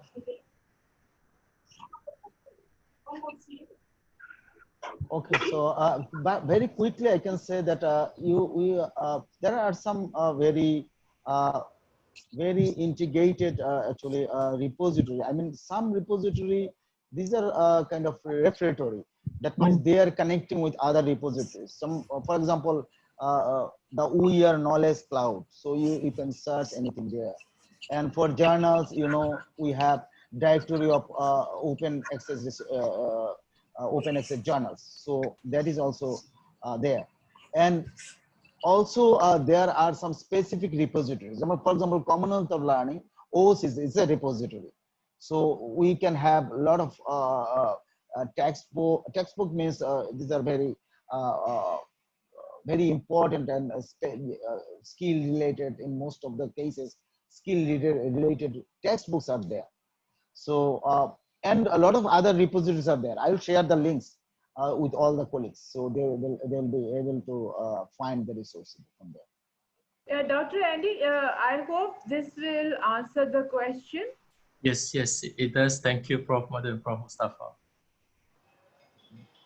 Okay, so And any also other? CC search is there. Recently, CC Creative Commons created a CC search. It's very much a wide search. You can, for images, for videos, for textbooks. So you can search there, you can find the resources there. And also in YouTube, they have Creative Commons licensed works. So we'll go through this tomorrow because we'll search the resources. We'll have very short session on searching the OER. So thank you. Thank you, Prof. Mustafa.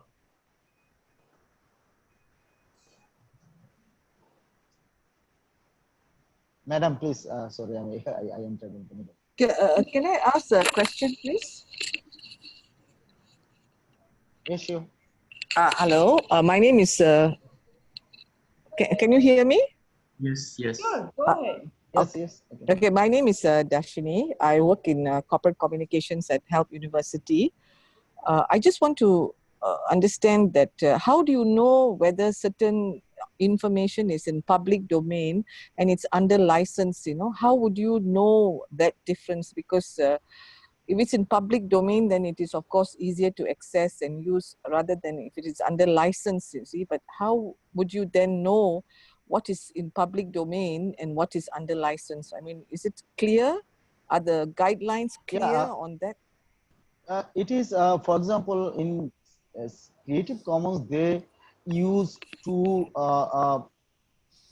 mark. One is public domain mark. You know, well, I'll show that. So they use one mark. So if something is found as in public domain, they put a mark there.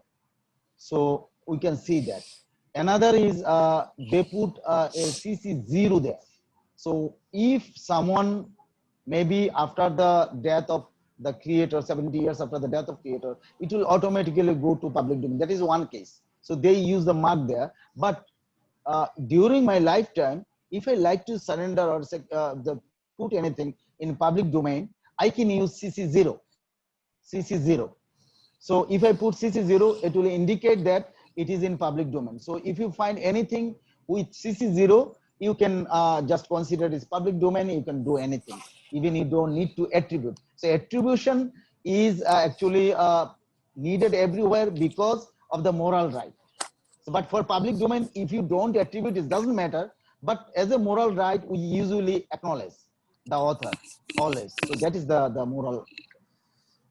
If I add to what Professor Mustafa has said, tomorrow, not tomorrow. Tomorrow is a holiday there, and we have also taken that break. Day after, we have a session. I mean, almost 2 hour session. How to search these OER materials. So if you search, go take any website, go down at the bottom, you will find it out whether it is a copyright symbol. They give it either a copyright symbol or they will give the CC by license. It can be the first, second, third, any license. But yes, day after tomorrow on Thursday, we'll be learning how to identify these OER material on various websites. So that you will be learning. Thank you so much for answering my question. Yeah, thank you. Any other question?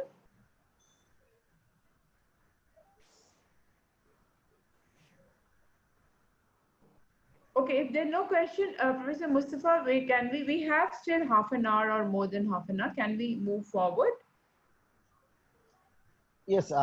Okay. So what we can do for tomorrow, we actually kept something, but we can bring something today, like finding the resource, just having a look on the resources, because they're relating to these two questions. How can we find the resources, OER resources? So tomorrow we'll go to the detail of because we have been familiar with the licenses today. So tomorrow we'll go little detail about the license, and then we'll see how to combine this license to works. So that we'll do tomorrow. So what we can do, just to give a feel that the things are available everywhere, so they can have a orientation about the searching the resources. So I can just go to some sites to find some OER.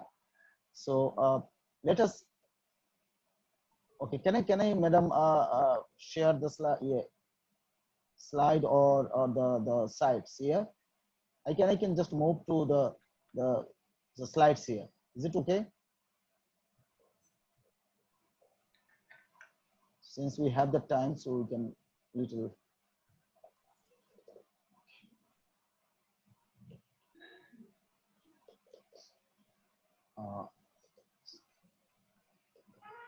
It's just 1 minute, please, because the computer is little hang. Okay, fine.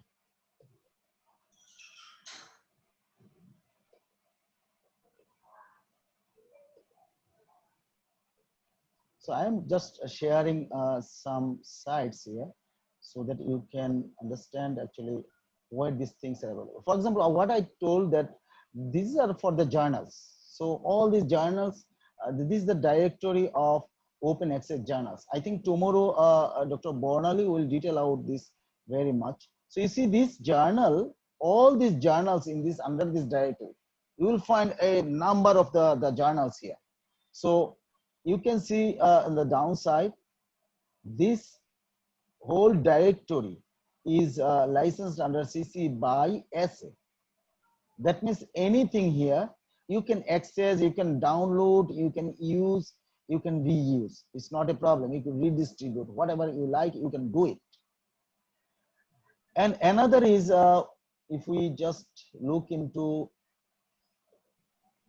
CC search, we can go to, okay, CC search, I can go later. This is a very good repertory because they don't have any document, but they connected with a lot of resources. So OER cloud, you see that the OER cloud is there. So you can search, for example, if you like to have a book on statistics. So it will bring some books for me. So if we just, you have the links here, so you can go and you can search. You can find all these books because they will take you to different repositories. And the best thing is to go for CC search. Creative Commons, recently they expanded this search engine.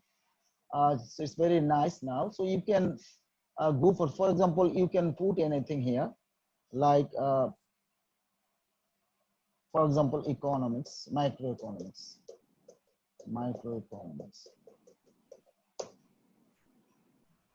So, and now they will ask you what kind of licensed works actually you want and what type of. So you see all the options are there.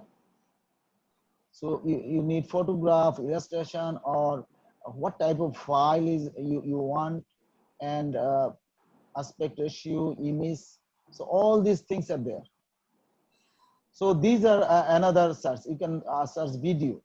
So if you search there for video, and I want to use, for example, if you like to use modify, or you like to modify or adapt, just select there, and now you go for search.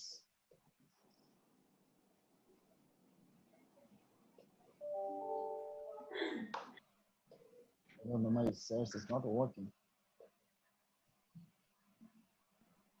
Okay, so even if you like to have something from YouTube, which we use frequently, for example, YouTube. So if you like to go to YouTube, you have, for example, pedagogy, open pedagogy. Go for open pedagogy. So you see, you have a lot of things. Now you can go to filter. You see the filter. If you go to filter, you say the Creative Commons licensed works are there. So if you click there on Creative Commons license, so see all these videos what came here, these are Creative Commons licensed works. So for example, if I go there, enter there, and you can check on the downside. So show more. You see, it is Creative Commons attribution license. That means CC BY license. So the license is there. So if you like to use, download this video, you can download very easily. It's not a problem because it is CC licensed video. You can easily download.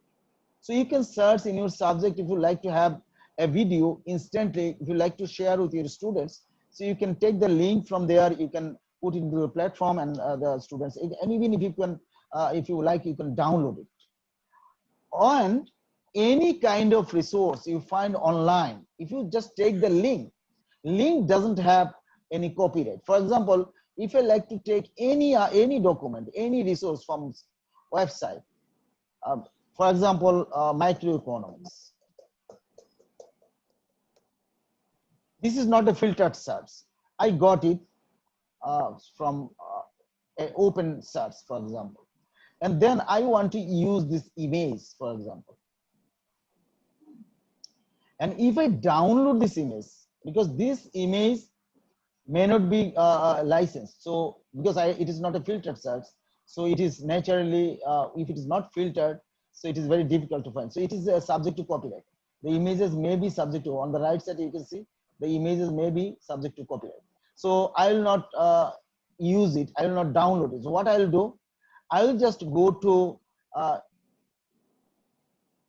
click on this, and then I can, if I find that this is important for me, I will just use this link. I will copy this link, and then I will share it on my site. So I am not downloading the document, I am sharing the link. So even if you don't find exactly the OER for your course, you can try to find any resource online, but use the link. Don't download, don't copy from here. So then you are safe, because link will take you to that site. So this is another thing. You can easily find the resources there. And if it is OER, you can download and you can customize it. Very easy. And for CC search, for example, in CC search, you will find. So if you okay, if you you like to have an image of a bird, so it is an image, So you see what kind of image you want. So if it is CC0, you see CC0, and you see public domain mark, this is created by CC. So there is a cross sign on C, that is also public domain. So if you like to find something on public domain or CC0, click on that. So this image came. This bird is in public domain. You can click on this. You see, it is in public domain. CC0. It's not CC0. It is CC. What we said, the public domain mark. So Creative Commons, they did this work for us, that they put the public domain mark. So how will identify whether the resource is in public domain or not? They did it. They put this mark on the public domain work as much they found, and you mostly it will cover your demand in most of the cases. So you see, you can download it, you can edit it, you can change it, you can easily modify it. It's not a problem. But if you like to find something CC BY, not public domain, maybe CC BY, click here. You see all these birds pictures are CC BY. So you can take anything from here. If you can specific search, you can write the name of the bird and you can find this. And if you like to have a video relating to birds, so you can go there. And what are the sources? So you can go for YouTube, for example, or Vimeo or Wikimedia Commons. So this Creative Commons search is very wide now. So you can go very far by using this. So in Vimeo also, Vimeo is not actually a OER repository, but they have a number of videos which have been released under CC license. And also Flickr, another platform. That is for image, but in Flickr, previously it was on under CC license, but now they are putting, they moved from that position, but they still have the CC license works. So you see, a lot of images are there. You can find, and if you click on that, you'll see the license is there. So you'll find, you see, so always check the license. If you go to the downside of the image, you will have the license. Somewhere you will find the license. So that's how you can find this CC license work. Even if you have something from Wikipedia,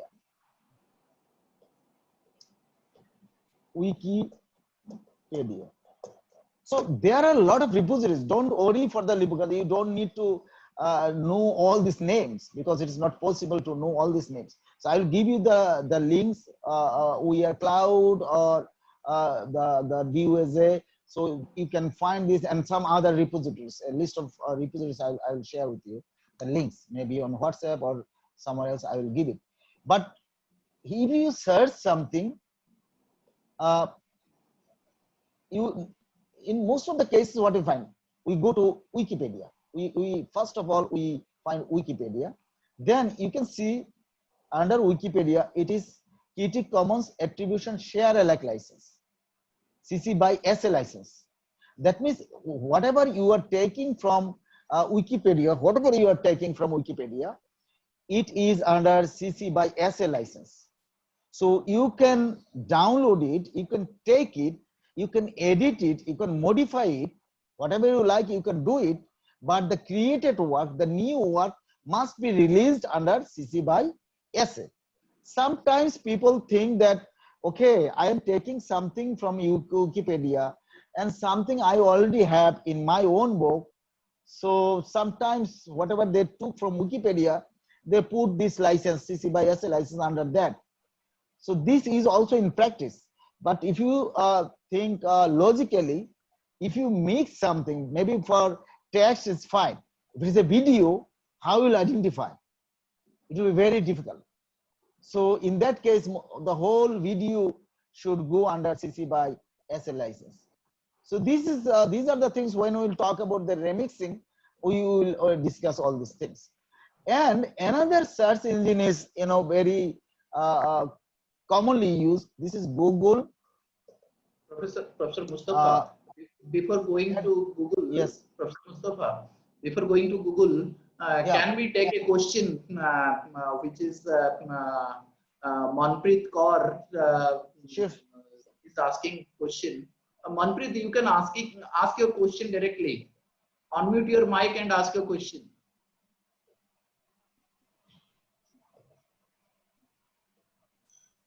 Hello, hi doctor. Can you hear me? Yeah, Yes, yeah, Thank you. absolutely. Yeah. Please. Yes.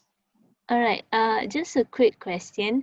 I'd like to know, is it common for a material that is initially is licensed as Creative Commons licenses, and then probably the author has enhanced it and then decided to give it exclusive rights, for example? Is it common for that scenario to happen?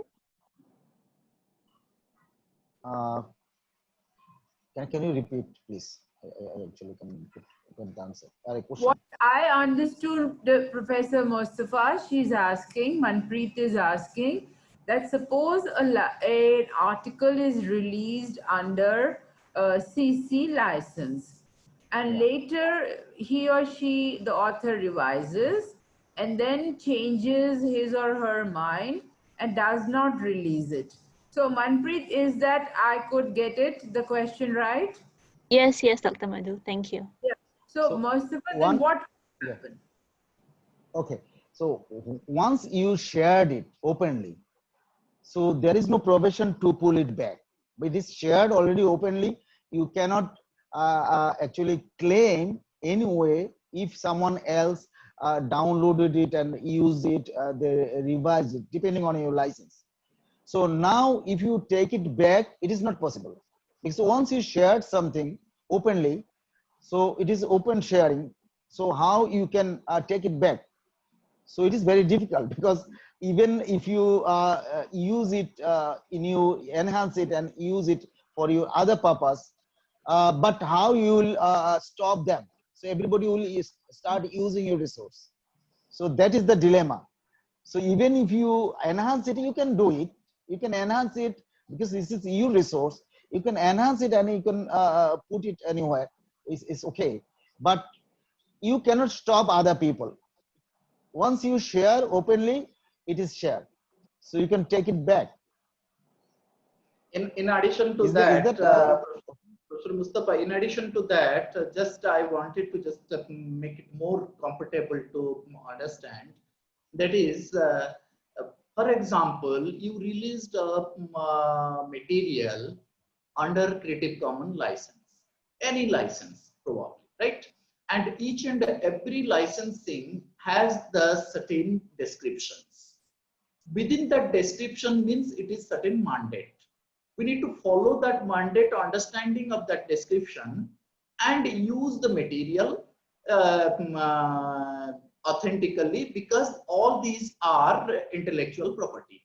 So in this case, while I adopted one license and released under that license my material, and further what I am doing, I thought that this material requires some modification later on or updation in this material. After when I am moving to the updating this material, after updating this material, it means I am adding new things into it or some other things into it. Means I am revising. After revising, revision version is the another version of this material. So this material, while if I'm thinking I need to restrict this one, that restriction can happen and depends on the license which you adopted formerly. Number one. Number two, if you want to restrict completely with copyrighted one, again you need to understand that license which you adopted in your previous material. Is this license is allowing you to make closer to your new product or not? There is also need of the understanding, which may be in the Professor Mustafa's next session will reflect more on these issues. The mixing of the licenses and remixing of these licenses, or standalone license, or bringing license closer, that can only when we will understand and discuss the various types of Creative Commons licenses. So I can just give you an example. These different types of Creative Commons licenses is like a door you are opening for what extent. For example, you are allowing, you are not allowing everybody to your living room, right? You are allowing some people to your living room, those who are near and dear, very closer. And some people, maybe some delivery boy or something, some people came, they are allowed to the main gate.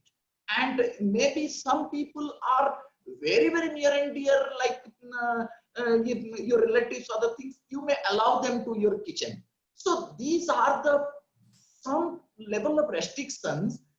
Creative Commons also keeping into the provide the proper justification to the what is called intellectual property things. So all these materials, no doubt, it is more open, more user friendly, more flexibility. However, to provide adequate attribution and respect to the authors, or protect these contents for the misuse, all these licenses are also certain mandate and little bit limitations which can make these contents more authentic and worthy. This is just clarification from my side. Thank you very much. I think Thank you, Doctor. Thank you, Dr. Manas and Dr. Mustafa. Any other question? Any more question? Any more query? For everyone, I shared a link that learn OER in the chat box, and as well as Liz will facilitate you to putting the slide into the LMS. My request to everyone, please visit to your LMS, and Professor Mustafa shared very, very good quizzes and very interesting gaming based quizzes, and that will give you the entertainment as well as learning environment. So I wish you will visit and you will attend these quizzes and enjoy these quizzes as well. All right. Thank you, Dr. Manas. We'll do. Thank you very much. So any more question, any more query? Professor Mustafa, you have still more thing to cover today? Yes, we can go for some more sources because we have, I think, how much time we have? 15 minutes? We can go ahead for 10-15 minutes, and then we will just wind up for 2-3 minutes. Okay, thank you. So in that case, I'm going for another search. So whatever we search from web, always we will check whether the license, usually the license stays in the bottom side of the page. So here in Wikipedia, we have this license here. So Creative Commons Attribution Shared License. For YouTube, we saw the license we can find in, if you go down and you see the show less, show more. So if you click on show more, the license will be shown. And we can filter, we saw that we can filter the licenses, so filter option is there. And if you use Google search, so we can go for Google advanced search, or we can just search in Google. We have, so anything we can put, for example, I put health university.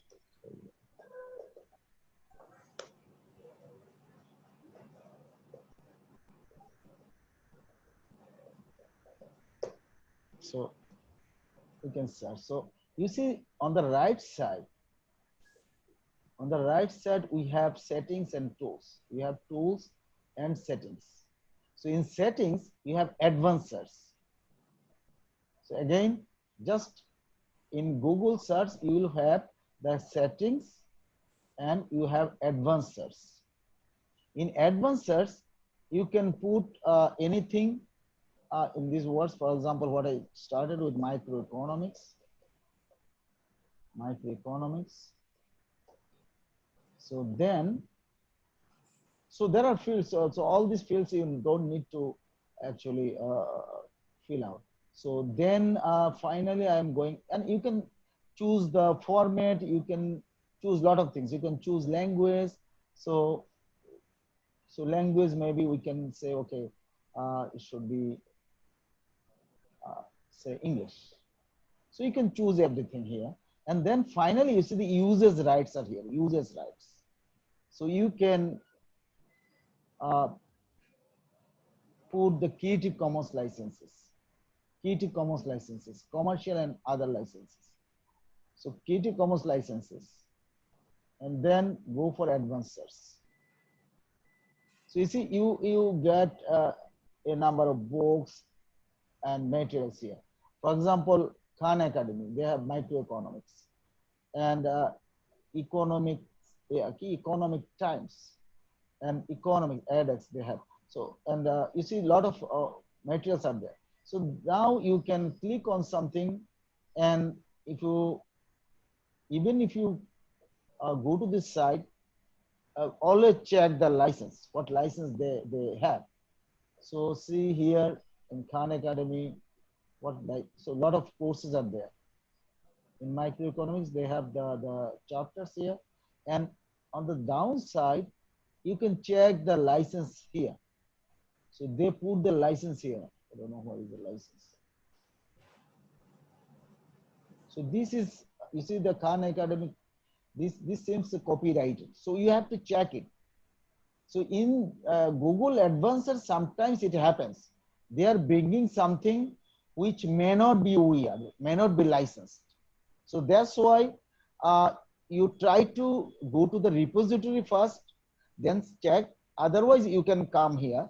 And tomorrow I'll show some more advanced search so that you can more or less by Google search you can find the OER most authentically. But in general, what we do, we use this advanced search. So through the advanced search, whatever we do, we have to check. That is what we have to do. This filter is not perfect, that everything, whatever we have here, will be CC BY or CC licensed work. It is not true. For example, you see, the first thing is microeconomics from Wikipedia. So Wikipedia, we know it is CC BY. So Investopedia. So let us go CC BY essay. Wikipedia is CC BY essay. So Investopedia. So let us see what license they have. Even Investopedia, yeah, it should be CC BY essay. So license is somewhat there. You can see. Okay.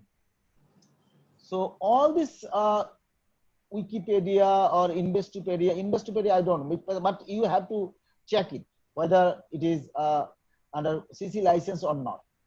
So that's the thing. So this is how you can check anything, or you can have some other search. For example, microeconomics, you can put this. So, for example, I can put two words like open pedagogy.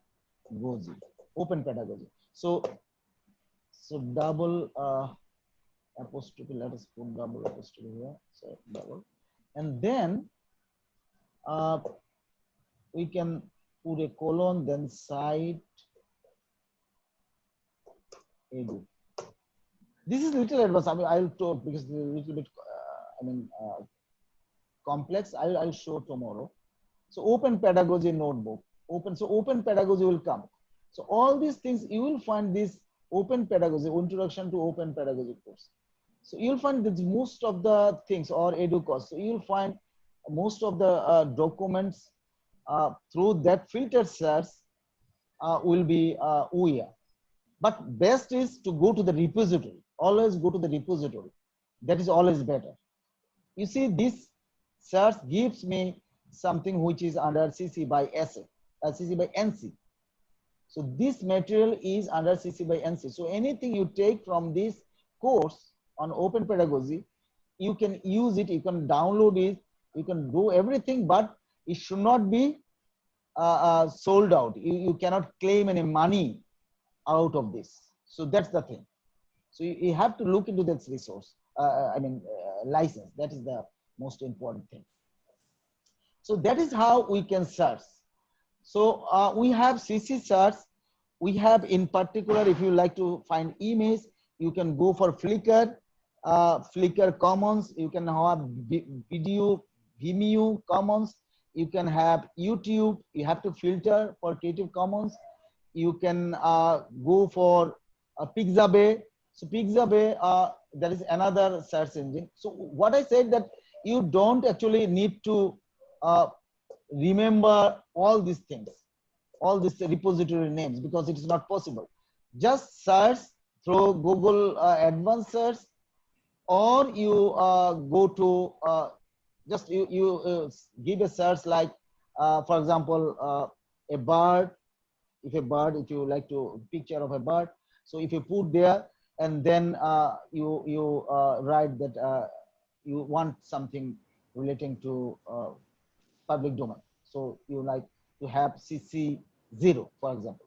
Then it will take there. But there is some common sites like Pixabay. So you can go easily on these sites. So they have a lot of images. All these, most of the images are, okay, let us search a bird. So all these images in Pixabay are mostly, okay, mostly are CC0 or CC public domain mark. So even then you have to check. Always, for you see this picture, it is not under CC license. You cannot see it is under CC license. So that's why always, because search engines are not that much perfect, but you will go closer to that. Always you will check the license. So that is always important. So whether it is copyrighted or licensed. So if you find CC license over there, then you can easily use it. And if you just go for example, Flickr Commons, if you directly search it, because when you start searching, you can directly enter there. It's very easy. Flickr Commons, all the images in Flickr Commons are, CC licensed. So now you like to have the image of a bird. So click there. Then you will get all these images. So you click there.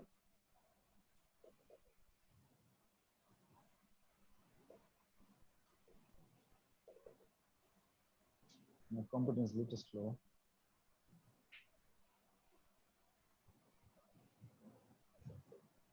Okay, so working on my computer is a little slow. Okay, so all these pictures you see, images, are under CC license, because Flickr Commons always contain all the CC licensed works. Then you will find you see, this is copyrighted, all rights reserved, because it is from flickr.com. But if it is Flickr Commons, if it is Flickr Commons, all these images Commons Flickr. So this is Flickr Commons. So if you go to Flickr Commons, this is Flickr Commons is here. So if you go to Flickr Commons, all the images are CC licensed images. So now you can find the images from here. All these are CC licensed images. So that's how we can find the CC licensed works. So if you start browsing and try to use these search engines, then we will be in touch. If you need any kind of assistance even after the workshop, so I will be connected, and the CEMCA will be connected with you, so we can just help you to find the appropriate repository also. So I think we almost closer to the time. So thank you. I'll just come tomorrow with other issues. So Madam, it is over to you. Right. Thank you, Professor Mustafa, for this good inputs from your side. So just final words. Tomorrow is a public holiday, and we wish you a happy break from the workshop and enjoy your day, the holiday. coming to the very important point, being a formal university where we can use these open education resources. So when you are making your lecture notes, at times we all do, when we go, we make our lecture notes. You can have those, you can take sources from the Creative Commons or which are open education resources. But very important is, because all of you are working in your learning management system.